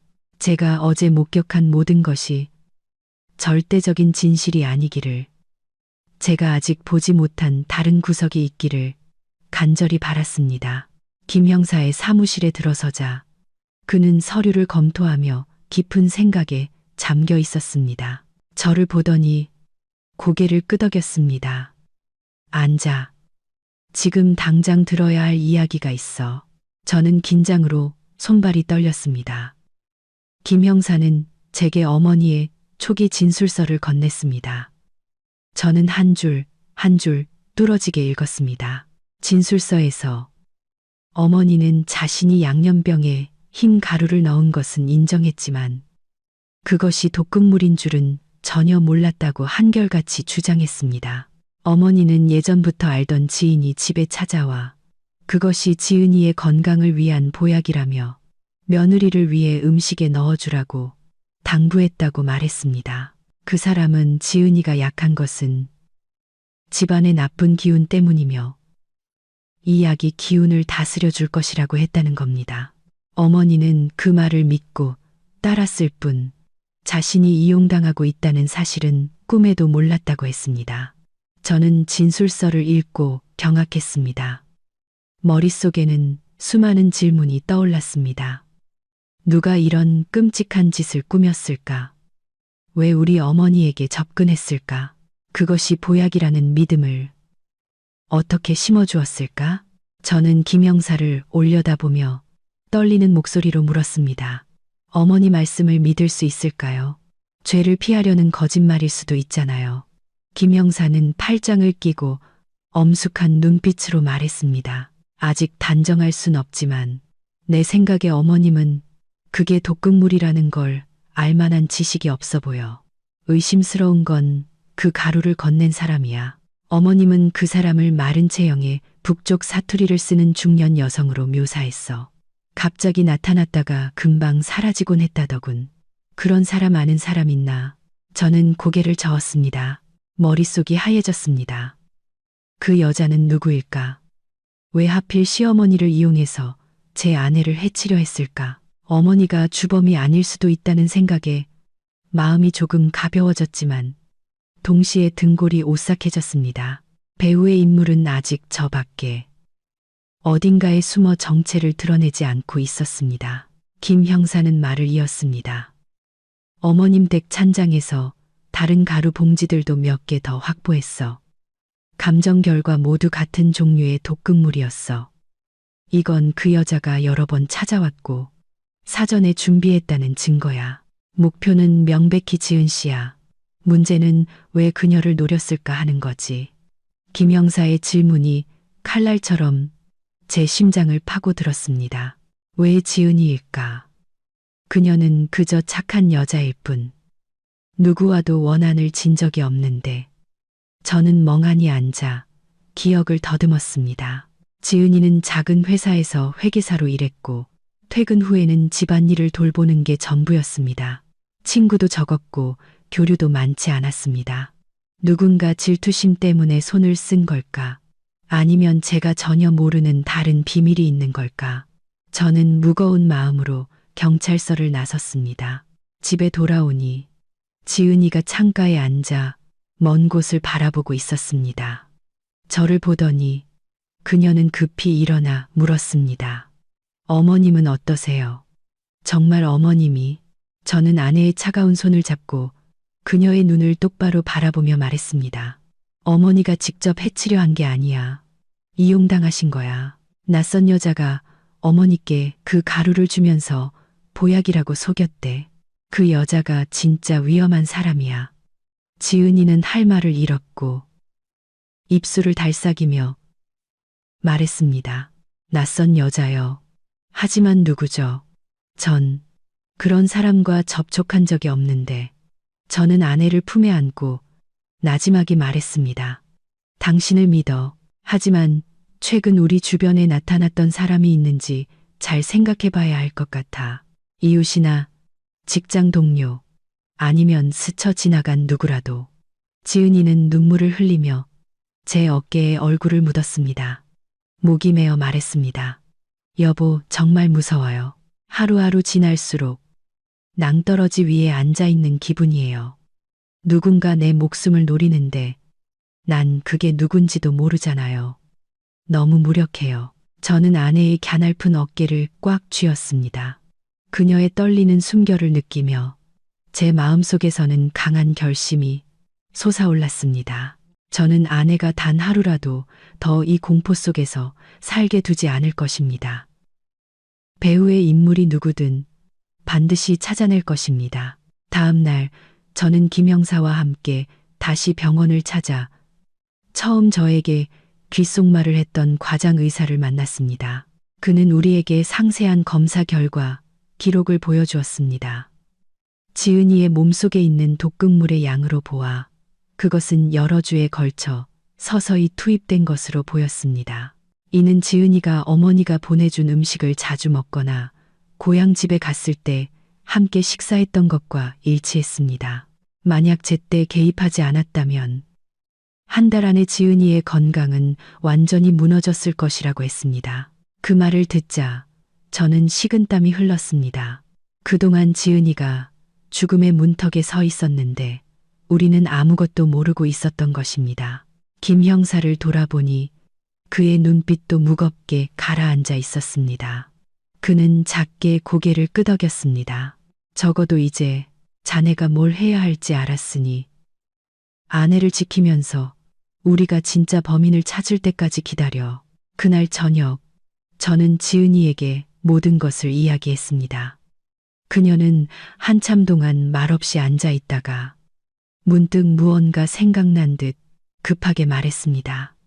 아, 여보, 몇 달 전에 회사에 있을 때 낯선 아주머니가 찾아왔었어요. 고등학교 동창이라고 하는데 저는 기억이 안 났지만 그분은 아주 친한 척 했어요. 저한테 떡 한 상자를 선물로 줬는데 집에 가져와서 그날 당신도 같이 먹자고 했었잖아요. 근데 당신은 출장 가서 저 혼자 먹었어요. 그 후부터 제가 자꾸 피곤해지기 시작했는데 혹시 그 사람이 지은이의 말에 저는 소름이 돋았습니다. 저는 그때쯤부터 지은이가 어지럼증을 느끼고 잠을 설치며 건강이 나빠지기 시작했다는 것을 기억해냈습니다. 저는 아내의 손을 잡고 다급하게 물었습니다. 그 사람 얼굴 기억나? 나와 김 형사에게 묘사해 줄 수 있겠어? 지은이는 고개를 끄덕였고 그 눈에는 두려움이 서려 있었습니다. 기억나요? 마른 체형에 짧은 머리, 그리고 어머니가 묘사했던 것처럼 북쪽 사투리를 썼어요. 저와 김 형사는 서로를 쳐다보았습니다. 눈빛에는 긴장감이 흘렀습니다. 단서들이 서서히 맞춰지고 있었습니다.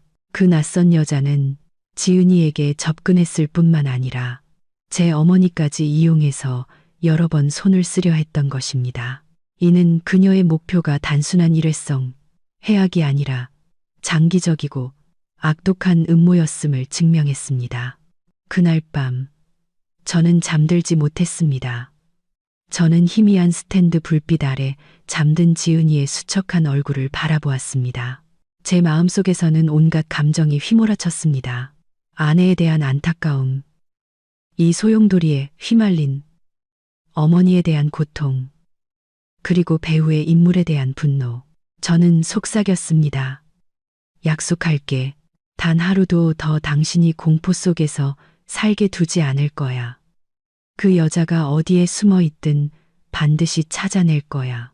저는 이 순간부터 진짜 전쟁이 시작되었음을 알았습니다. 지은이에게 낯선 여자가 떡을 선물했다는 이야기를 듣고 저는 불 위에 앉은 듯 안절부절 못했습니다. 흩어져 있던 조각들이 서서히 형태를 갖추기 시작했습니다. 어머니가 이용당했던 양념병 속 흰가루부터 지은이가 옛 친구라 자칭하는 사람에게서 떡을 받았던 일까지 모든 것이 한 방향을 가리키고 있었습니다. 얼굴 없는 누군가가 끈질기게 그리고 치밀하게 제 아내를 무너뜨리려 하고 있었습니다. 다음 날 아침 저는 김 형사를 만나 이 소식을 전했습니다. 그는 제 말을 주의 깊게 들었고 그의 표정은 점점 더 무거워졌습니다.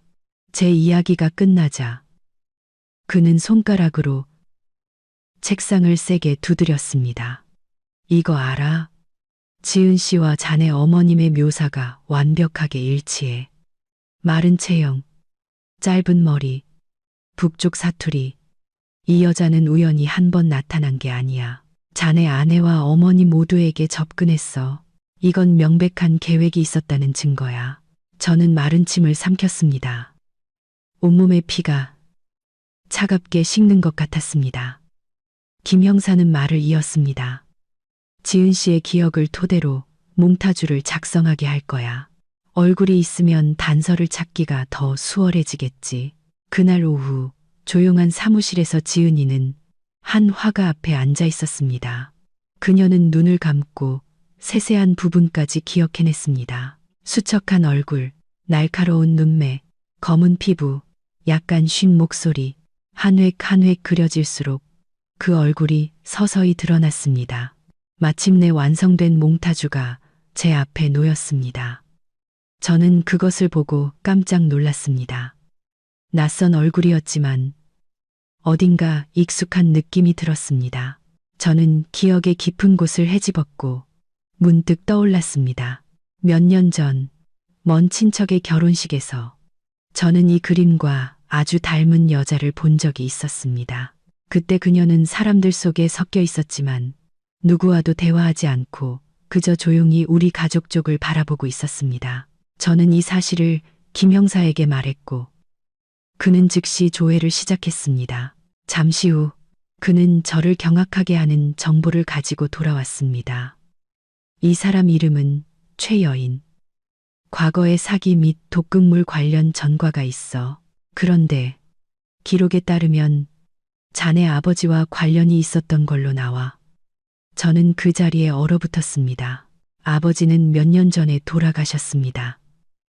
아버지는 늘 엄격하고 아내와 자식을 사랑하는 분이셨는데 어떻게 그런 위험한 여자와 엮일 수 있었을까요? 저는 더듬거리며 말했습니다. 그럴 리가 없어요. 우리 아버지가 그런 사람과 관련이 있을 리가. 김 형사는 단호한 눈빛으로 저를 보며 말했습니다. 자네가 받아들이기 힘들다는 거 알아. 하지만 진실은 때로 잔인한 법이야. 기록에 따르면 최여인은 과거에 자네 가족과 같은 동네에 살았고 심지어 한때 자네 아버지와 교제했다는 소문도 있었어. 어쩌면 그게 그녀가 지금 지은 씨를 노리는 이유일지도 몰라. 마음의 준비를 해. 모든 게 자네가 생각하는 것만큼 간단하지 않을 수 있어. 저는 충격의 의자에 주저앉았습니다. 머릿속이 빙글빙글 돌았습니다. 만약 정말 어두운 과거가 있었다면 우리 가족의 적이 지은이를 통해 복수하려 하고 있다는 말인가. 분노, 고통, 의심이 파도처럼 제 심장을 덮쳤습니다. 집에 돌아왔을 때 제가 무슨 말을 하기도 전에 지은이가 걱정스럽게 달려왔습니다. 하루 종일 어디 갔었어요? 무슨 새로운 소식이라도 있어요? 저는 아내의 수척한 얼굴을 보자 저도 모르게 눈물이 터져 나왔습니다. 저는 그녀를 품에 안고 메인 목소리로 말했습니다. 미안해. 방금 아버지와 관련된 사실을 알게 됐어. 아직 확실하진 않지만 내가 모든 걸 밝혀낼게. 무서워하지 마. 지은이는 멈칫하더니 저를 꽉 껴안았습니다. 그 어깨는 가늘게 떨리고 있었습니다. 그녀는 더 이상 묻지 않고 그저 속삭였습니다. 당신을 믿어요. 당신만 곁에 있으면 아무것도 무섭지 않아요. 그날 밤 저는 베란다에 혼자 앉아 담배를 피웠습니다. 손이 어찌나 떨리는지 제가 흩날렸습니다. 저는 아버지를 떠올렸습니다. 저를 먹이고 가르치기 위해 허리가 휘도록 일하셨던 아버지를. 제 기억 속의 아버지는 흠 하나 없는 분이었습니다. 하지만 김 형사의 말이 사실이라면 그 과거의 망령이 다음 세대를 덮쳐 제 아내가 고통받고 있는 것이었습니다. 저는 하늘을 올려다보았습니다. 눈물이 흘러내렸습니다. 아버지, 만약 정말 과거에 잘못이 있었다면 왜 저와 지은이가 이 대가를 치러야 하나요? 다음 날 김 형사는 그들이 최근 최여인이 드나들던 곳 교회의 한 임대주택을 찾아냈다고 알려왔습니다. 늦은 저녁 김 형사가 저에게 전화를 걸었습니다. 내일 우리가 잠복할 거야. 자네는 따라올 필요 없지만 자네가 오고 싶어 한다는 거 알아. 만약 온다면 침착해야 해. 저는 고개를 끄덕였습니다. 제 마음속에는 불길이 타올랐습니다. 아내를 거의 죽음으로 몰고 간 그자와 처음으로 직접 대면하게 될지도 모릅니다. 그날 밤 저는 지은이를 오랫동안 안고 있었습니다. 그녀는 나지막이 물었습니다. 혹시 어디 위험한 데 가는 거예요? 저는 억지 미소를 지으며 말했습니다. 김 형사랑 같이 가는 거야. 괜찮아. 푹 쉬어. 걱정하지 말고. 지은이는 제 손을 잡았습니다. 그 눈에는 눈물이 그렁그렁했습니다. 몸 조심하세요. 전 아무것도 필요 없어요. 당신만 무사하면 돼요. 저는 목이 메어 고개를 끄덕였습니다. 다음 날 아침, 저는 김 형사와 동료들과 함께 교회의 그 집으로 향했습니다. 우리는 차 안에서 숨어 관찰했습니다. 정오가 가까워질 무렵, 마른 체구에 짧은 머리를 하고 어두운 옷을 걸친 그림자가 대문을 열고 나왔습니다. 저는 몽타주 속의 얼굴, 그 결혼식 날의 기억 속 여자를 바로 알아봤습니다. 심장이 조여왔고 손은 주먹으로 꽉 쥐어졌습니다. 저 사람이 바로 최 여인이었습니다. 김 형사는 조용히 하라고 신호했습니다. 우리는 그녀가 시장에 가서 여러 가지 식료품을 사는 것을 지켜보았습니다. 그녀가 돌아왔을 때 경찰력이 들이닥쳐 검문했습니다. 그녀의 가방에서 경찰은 여러 개의 작은 가루 봉지를 찾아냈습니다. 일부는 포장 그대로였고 일부는 이미 뜯겨 있었습니다. 모두 지은이의 몸에서 검출된 것과 같은 종류의 독극물이었습니다. 최 여인은 제압당했습니다. 그 눈빛은 차가웠지만 입가에는 교활한 미소가 번졌습니다. 그녀는 주위를 둘러보다가 제가 서 있는 곳에 시선을 멈추고 나지막이 웃었습니다. 결국 네가 나타났구나. 그 남자의 아들. 그 말에 온몸이 떨렸습니다. 그녀는 저를 알고 있었고 제 아버지를 증오해 찬 목소리로 언급했습니다. 저는 앞으로 나섰습니다. 눈에는 불꽃이 일었습니다. 왜 이런 짓을 했소? 왜 내 아내를 해쳤소? 최의 여인은 크게 웃었습니다. 그 목소리에는 비웃음이 가득했습니다. 몰라서 묻나? 내 아비가 예전에 날 배신했지. 난 내 가족이 대가를 치르게 하겠다고 맹세했어. 내 아내는 널 대신해서 고통받는 것뿐이야. 그게 공평한 대가지. 그 말을 듣고 저는 벼락을 맞은 듯 했습니다. 모든 것이 눈앞에서 무너져 내렸습니다. 제가 평생 존경했던 아버지가 사실은 다른 여자에게 깊은 상처를 남겼던 것입니다. 그리고 이제 제 아내가 그 대가를 치르고 있었습니다. 저는 그 자리에 얼어붙었고 눈물은 하염없이 흘러내렸습니다.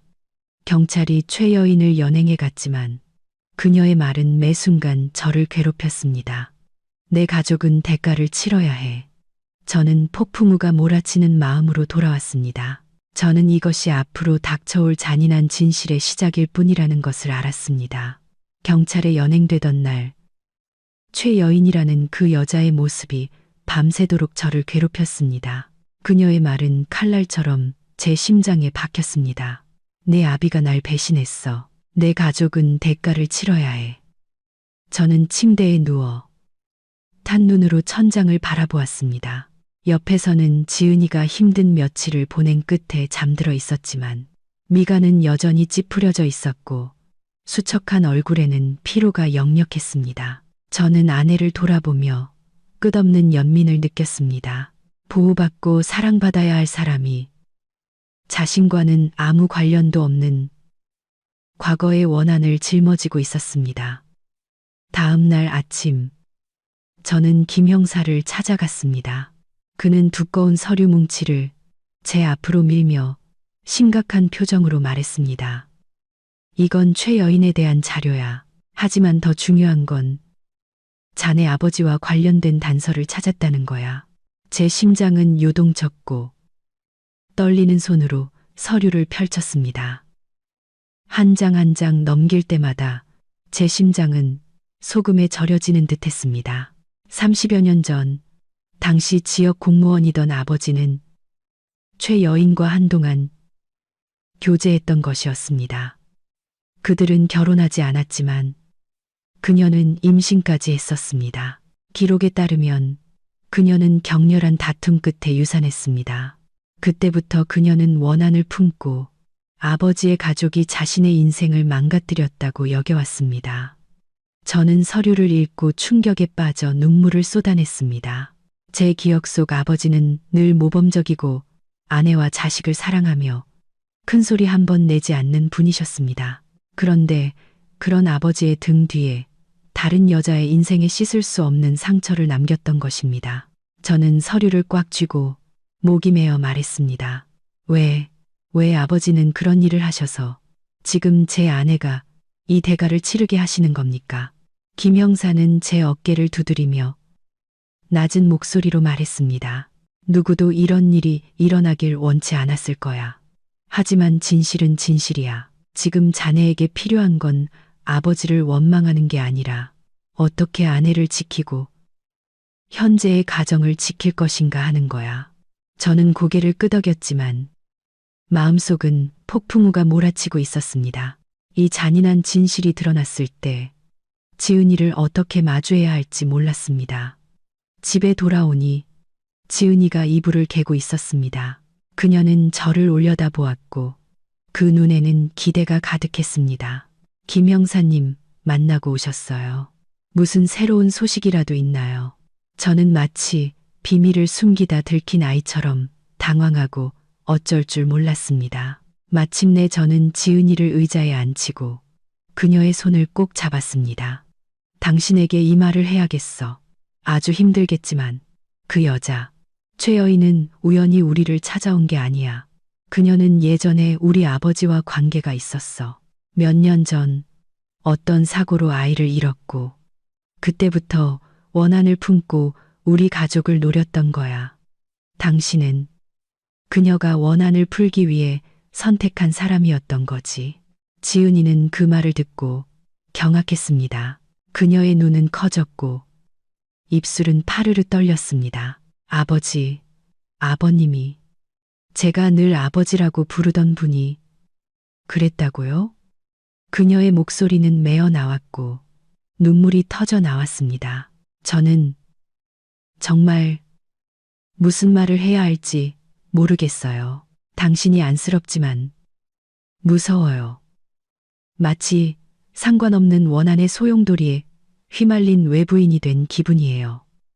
그녀는 두 손에 얼굴을 묻고 흐느꼈습니다. 저는 아내를 품에 안고 목이 메어 말했습니다. 미안해.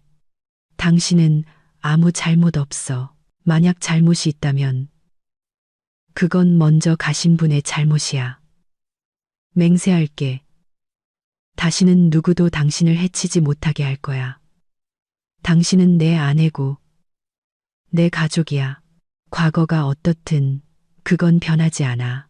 지은이는 흐느끼며 어깨를 떨었습니다. 저는 제 말이 그녀의 마음속 혼란을 즉시 지울 수 없다는 것을 알았지만 적어도 그녀는 여전히 제 어깨에 기대었고 제가 꽉 안아주는 것을 받아주었습니다. 다음 며칠 동안 경찰은 계속해서 최 여인을 신문했습니다. 그녀는 모든 것을 인정했고 그 눈에는 여전히 증오의 불길이 타올랐습니다. 네, 아비 때문에 내 자식을 잃었어.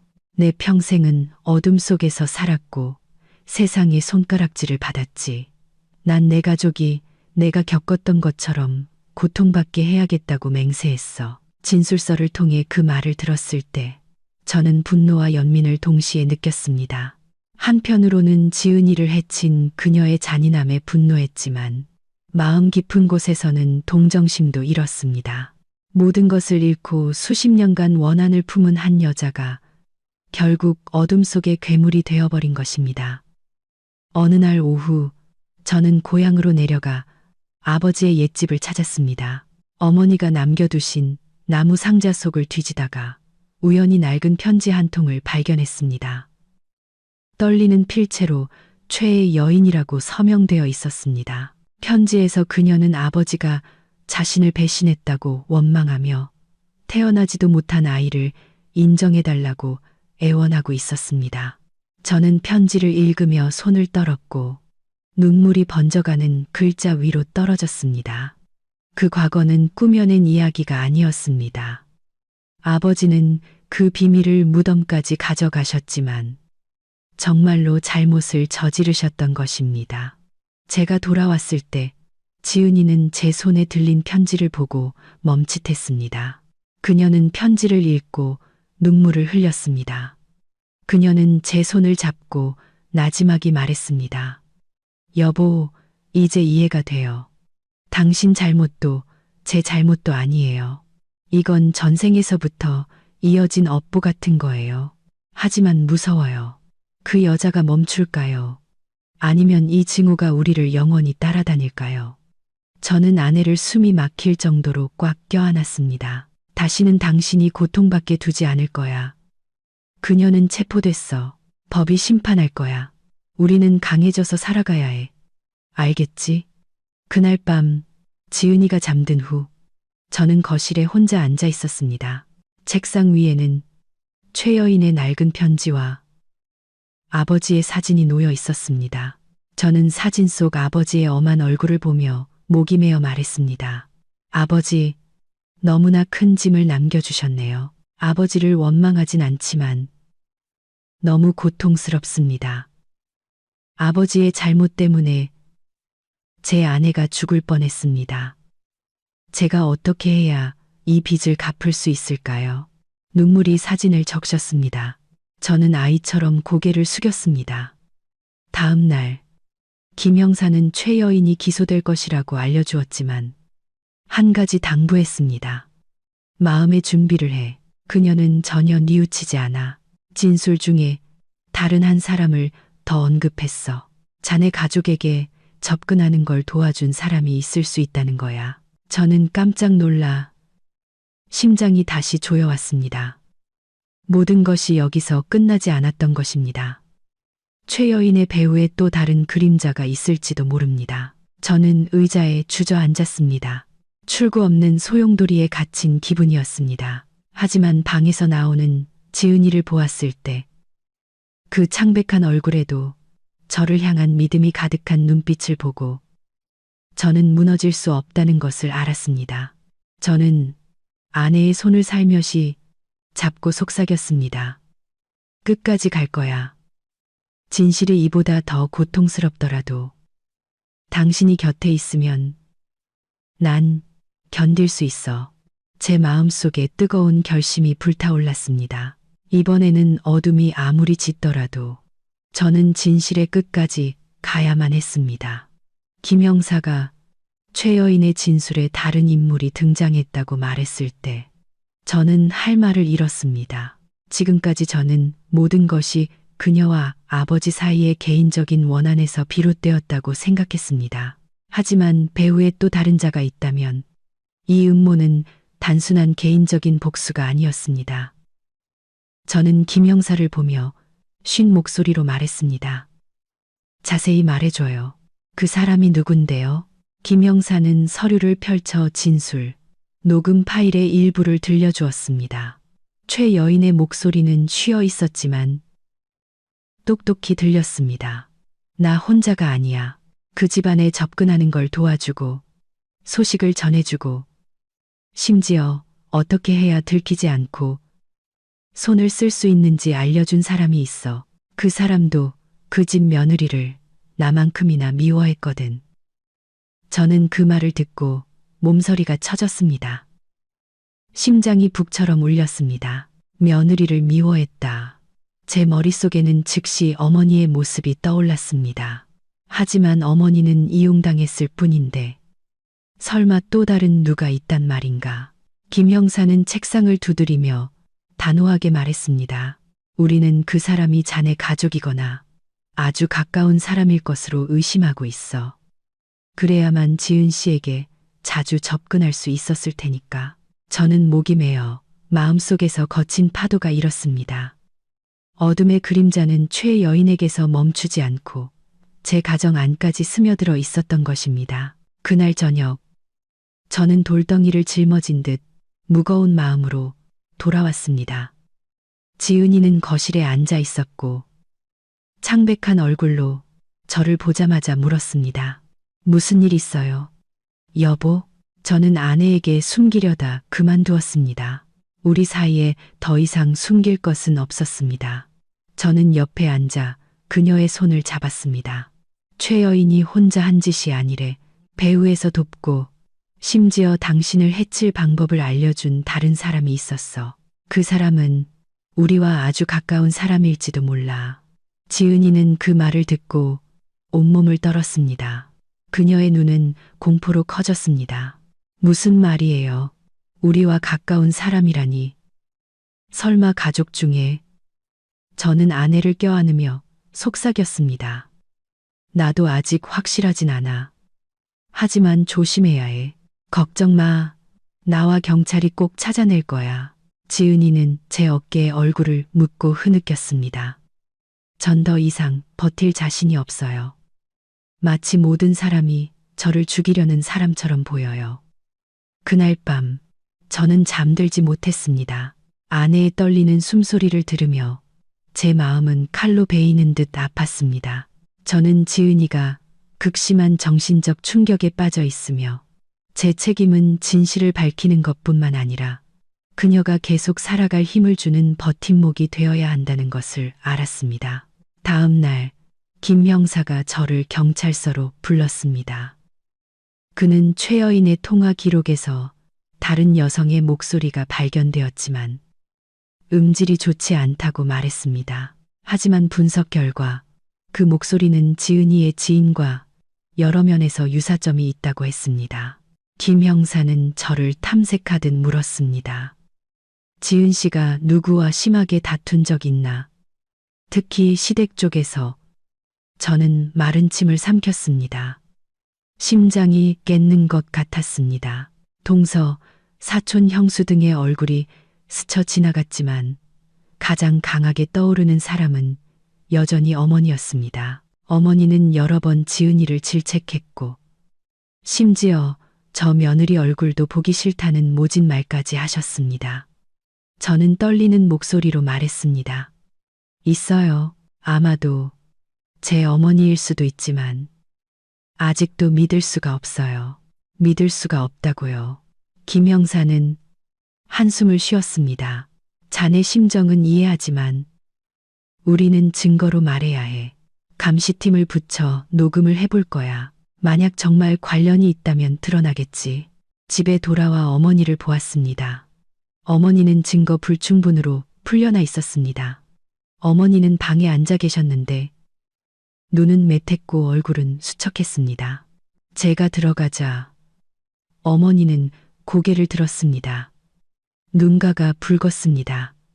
아들아, 엄마는 맹세코 네 아내를 해치려던 게 아니야. 엄마는 그냥 속았을 뿐이야. 하지만 어떤 사람이 자꾸 찾아와서 귓가에 속삭였어.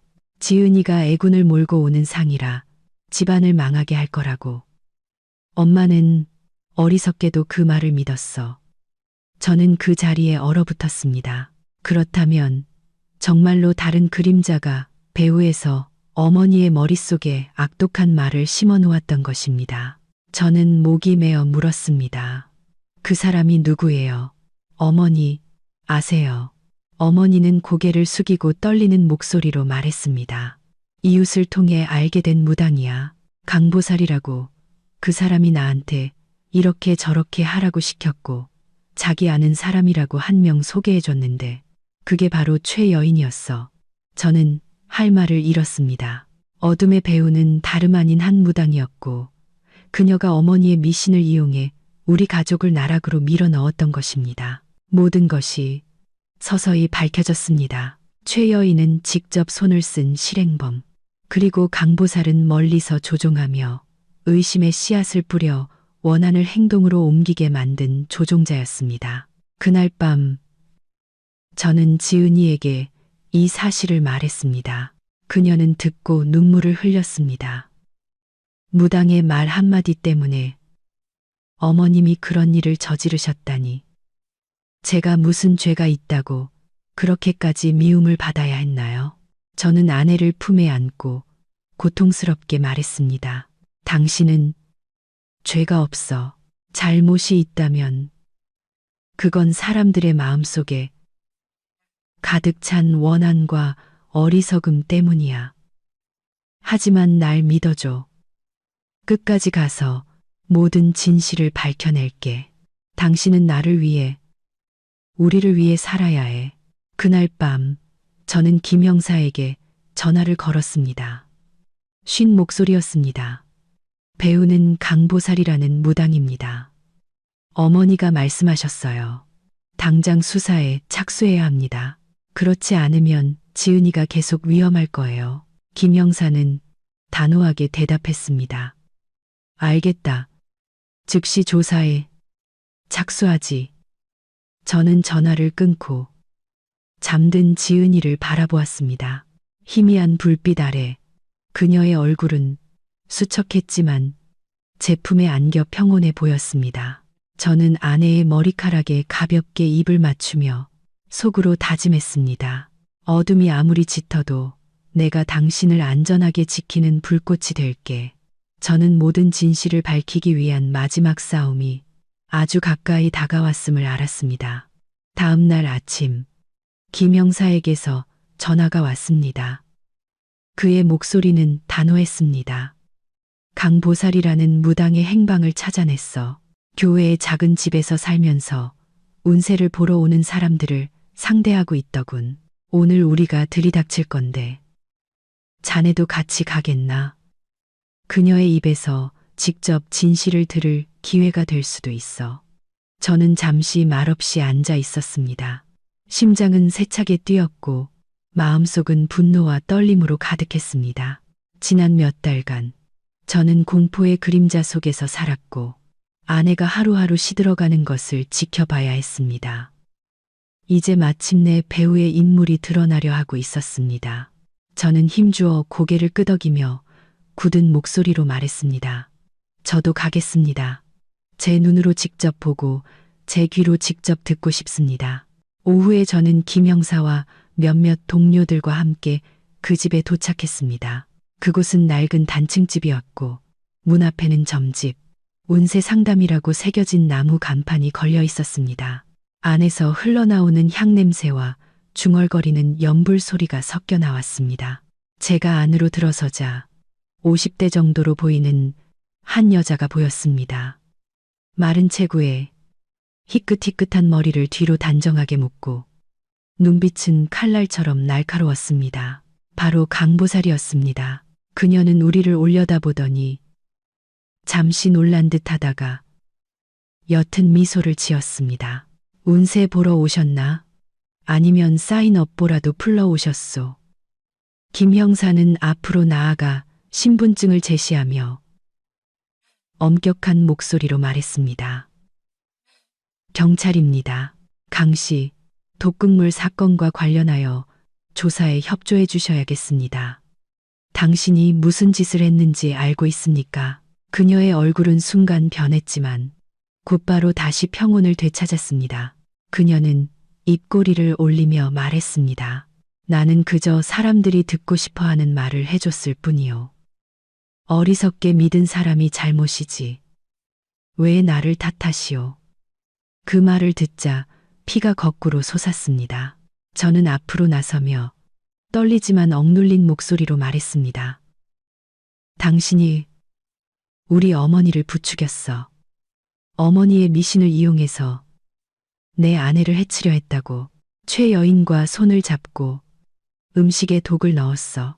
부인할 셈인가. 강보살은 저를 보며 깊이를 알 수 없는 눈으로 비웃듯 말했습니다. 당신이 그 남자의 아들이로군. 보니 알겠어. 당신은 무관한 줄 아나? 원한의 씨앗을 뿌린 건 당신 아버지야. 나는 하늘을 대신해 벌을 내렸을 뿐. 당신 아내는 그저 그 운명을 짊어져야 했을 뿐이고. 저는 온몸을 떨었습니다. 두 손을 피가 나도록 꽉 쥐었습니다. 업보라는 말로 당신의 악행을 정당화하지 마시오. 내 아내는 아무 죄도 없소. 우리 아버지가 잘못했다 해도 당신은 무고한 사람의 목숨을 빼앗아 복수할 권리가 없어. 저는 울분에 차 소리쳤습니다. 목소리가 메어 나왔습니다. 김 형사는 제 어깨에 손을 얹고 진정하라는 신호를 보낸 뒤 강보사를 향해 말했습니다. 왜 지은 씨를 노렸는지, 그리고 최 여인과는 어떻게 연락했는지 자세히 말하시오. 강보살은 비웃으며 독사 같은 목소리로 말했습니다. 최 여인이 나를 찾아와 태어나지도 못한 아이의 억울한 죽음을 통곡했지. 나는 그녀의 운명이 당신 집안과 피해 빚으로 얽혀 있다는 걸 알았소. 나는 그저 그녀가 가야 할 길을 보게 도와줬을 뿐이야. 당신 어머니에게는 며느리가 집안과 상극인 팔자라고 했지. 그녀를 없애지 않으면 온 가족이 망할 거라고. 그 여자는 믿었고 내 말을 따랐소. 내가 할 일은 많지 않았지. 그저 의심의 씨앗 하나만 심어주면 충분했으니까.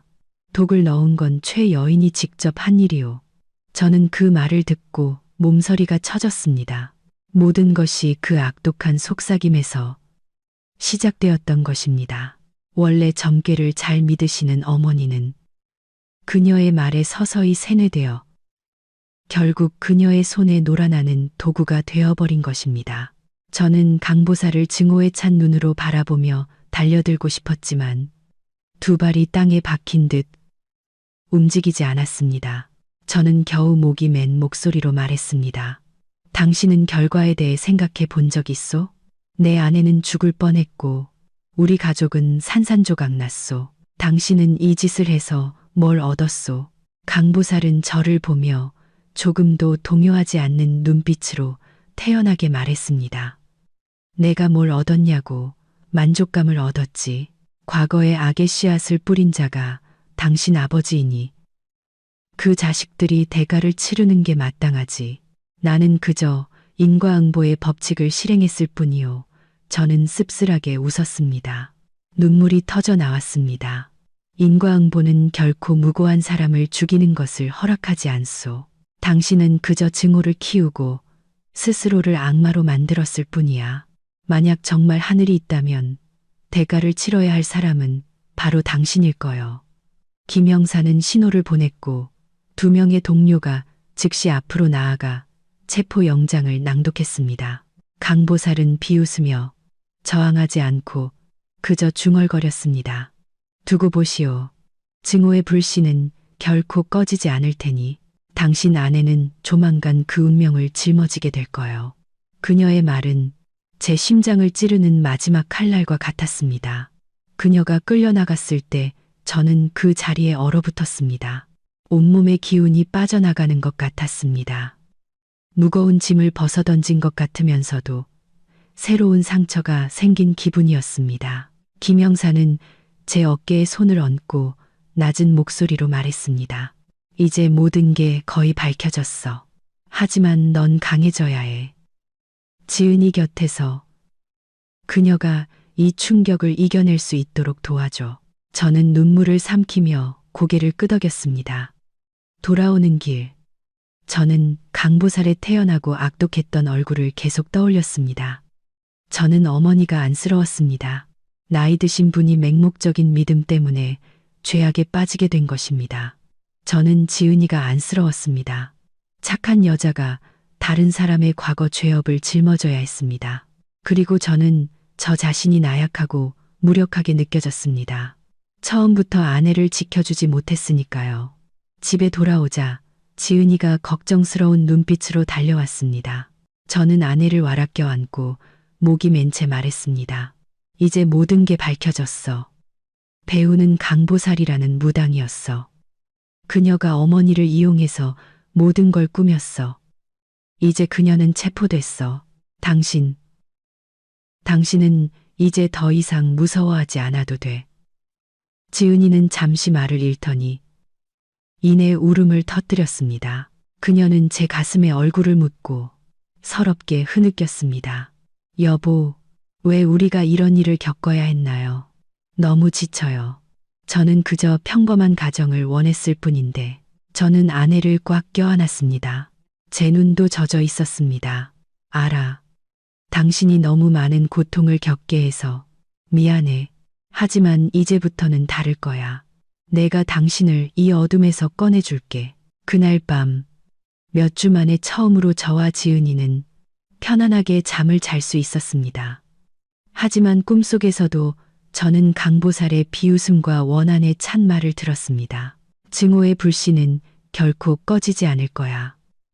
저는 이 싸움이 아직 완전히 끝나지 않았음을 이해했습니다. 강보살은 체포되었지만 우리 각자의 마음속 상처는 여전히 남아 있었습니다. 그리고 저는 이 이야기의 마지막 장이 저와 지은이가 이 폐허 위에서 함께 일어서서 우리 자신을 위한 빛을 되찾는 과정이 될 것임을 알았습니다.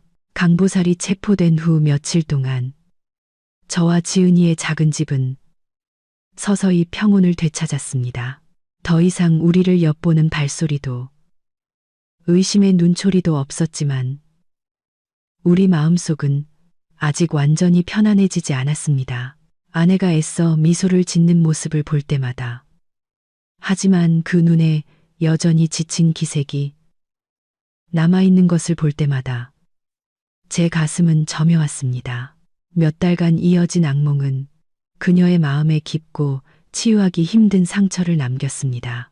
어느 날 오후 저는 지은이를 데리고 다시 병원을 찾았습니다. 의사는 검사 결과를 본 후 안도의 한숨을 내쉬었습니다. 다행히 체내의 독소 수치가 점차 감소하고 있습니다. 간과 심장에 심각한 손상은 없습니다. 충분한 휴식과 영양 섭취, 그리고 편안한 마음을 유지하면 회복될 겁니다. 의사의 말을 듣자 저는 천근만근의 짐을 내려놓은 것 같았습니다. 저는 지은이의 손을 꼭 잡고 속삭였습니다. 들었지? 당신은 나을 거야. 더 이상 아무것도 당신을 위협하지 않을 거야. 지은이는 저를 보며 붉어진 눈가로 작게 고개를 끄덕였습니다. 병원을 나와 우리 부부는 잠시 걸었습니다. 시원한 저녁 바람이 불어왔고 나뭇잎이 무언가 속삭이듯 사각거렸습니다. 지은이는 문득 걸음을 멈추고 하늘을 올려다 보았습니다.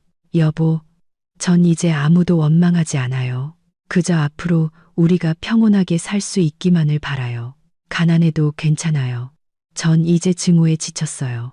저는 아내를 팔로 감싸 안고 그녀의 머리카락에 얼굴을 묻었습니다. 나도 그래. 증오는 또 다른 증오를 낳을 뿐이라는 걸 깨달았어. 우리는 현재를 그리고 미래를 위해 살아야 해. 집에 돌아와 저는 아버지의 제사상 앞에 향을 피웠습니다. 아버지의 영정을 보며 마음이 복잡했습니다. 저는 속삭였습니다. 아버지, 저는 진실을 알게 되었습니다. 아버지를 원망하지는 않지만 너무 큰 상처를 남기셨어요. 아버지 때문에 제 아내가 고통받아야 했습니다. 저는 앞으로 잘 살고 끝까지 지은이를 지킬 겁니다. 부디 먼 곳에서라도 저희 가족을 지켜봐 주십시오. 향 연기가 마치 조용한 대답처럼 피어올랐습니다. 어머니, 박 여사님도 이 모든 일을 겪고 많이 쇠약해지셨습니다. 어머니는 방에 조용히 앉아 계셨고 머리카락은 눈에 띄게 휘어졌으며 눈빛은 깊은 슬픔에 잠겨 있었습니다. 어느 날 저녁 어머니는 저와 지은이를 부르시더니 떨리는 목소리로 말씀하셨습니다.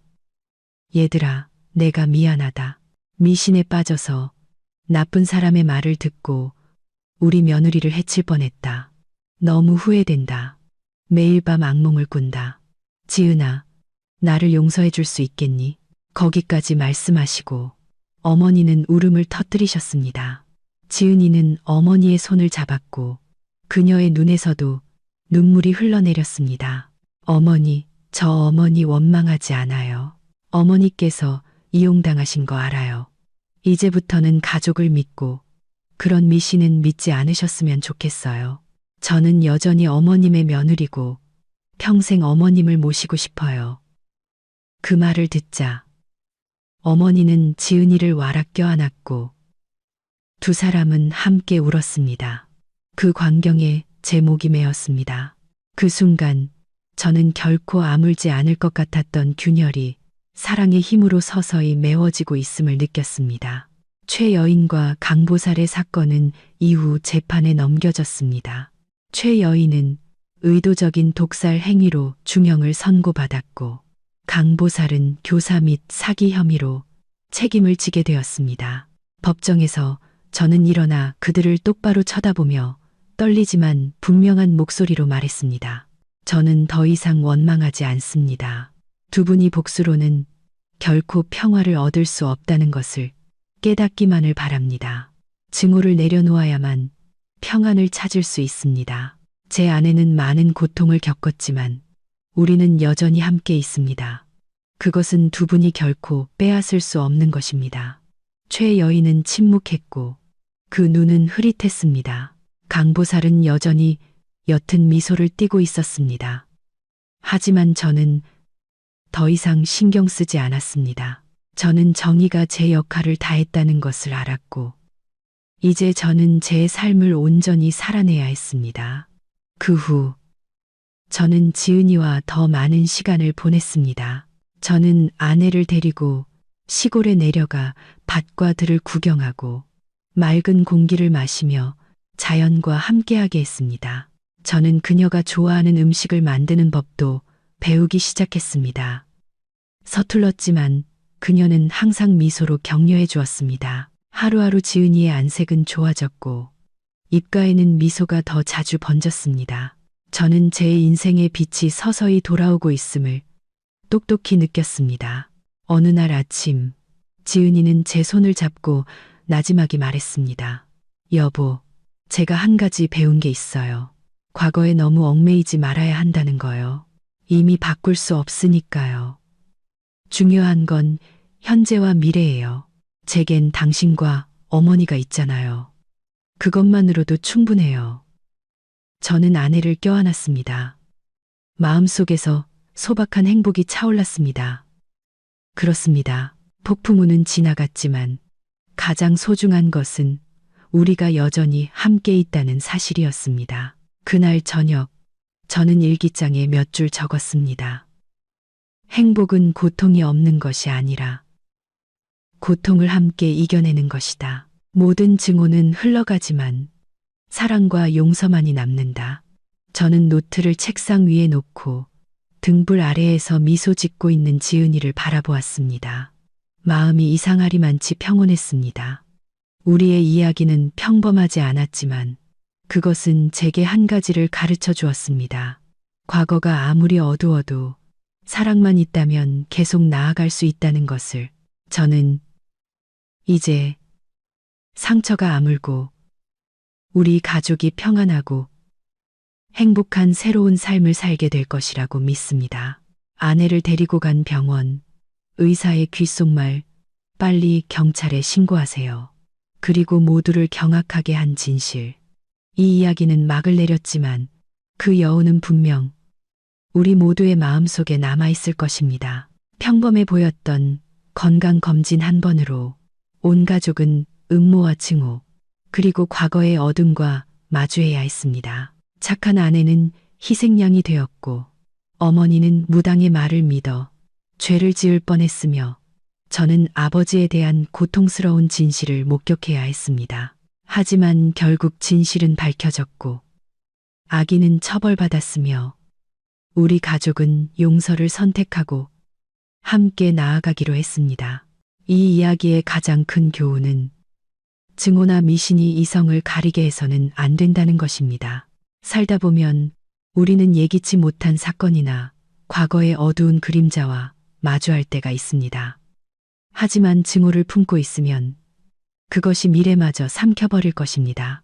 마주하고 내려놓고 사랑에 대한 믿음을 갖는 법을 배워야 합니다.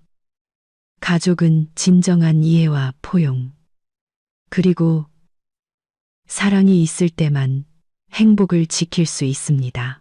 또 다른 교훈은 점괘나 미신을 맹목적으로 믿어서는 안 된다는 것입니다. 바로 그 미신 때문에 제 어머니는 이용당했고 자신의 며느리를 해치는 도구가 될 뻔했습니다. 오늘날의 사회에서 우리는 더욱 깨어 있어야 하며 근거 없는 유혹 대신 과학과 인간애를 믿어야 합니다. 마지막으로 이 이야기를 듣고 계신 모든 분께 전하고 싶습니다. 곁에 있는 가족을 소중히 여기십시오. 어려움이 닥쳤을 때 우리를 붙잡아 주는 것은 돈도 헛된 맹세도 아닌 바로 사랑과 동행입니다. 잃어버린 후에야 가족의 소중함을 깨닫지 않도록 하십시오. 이 이야기가 여러분의 마음에 와닿았다면 채널 구독과 좋아요, 그리고 영상 공유를 잊지 마십시오. 더 많은 분들이 함께 듣고 자신만의 교훈을 얻을 수 있도록 말입니다. 여러분의 구독과 댓글 하나하나가 저희에게 감동적이고 진실하며 의미 있는 이야기를 계속해서 전해드릴 수 있는 원동력이 됩니다. 끝까지 시청해 주셔서 감사합니다. 여러분과 여러분의 가정에 늘 평안과 행복이 가득하고 일상의 모든 순간 속에서 사랑을 지켜나가시길 바랍니다.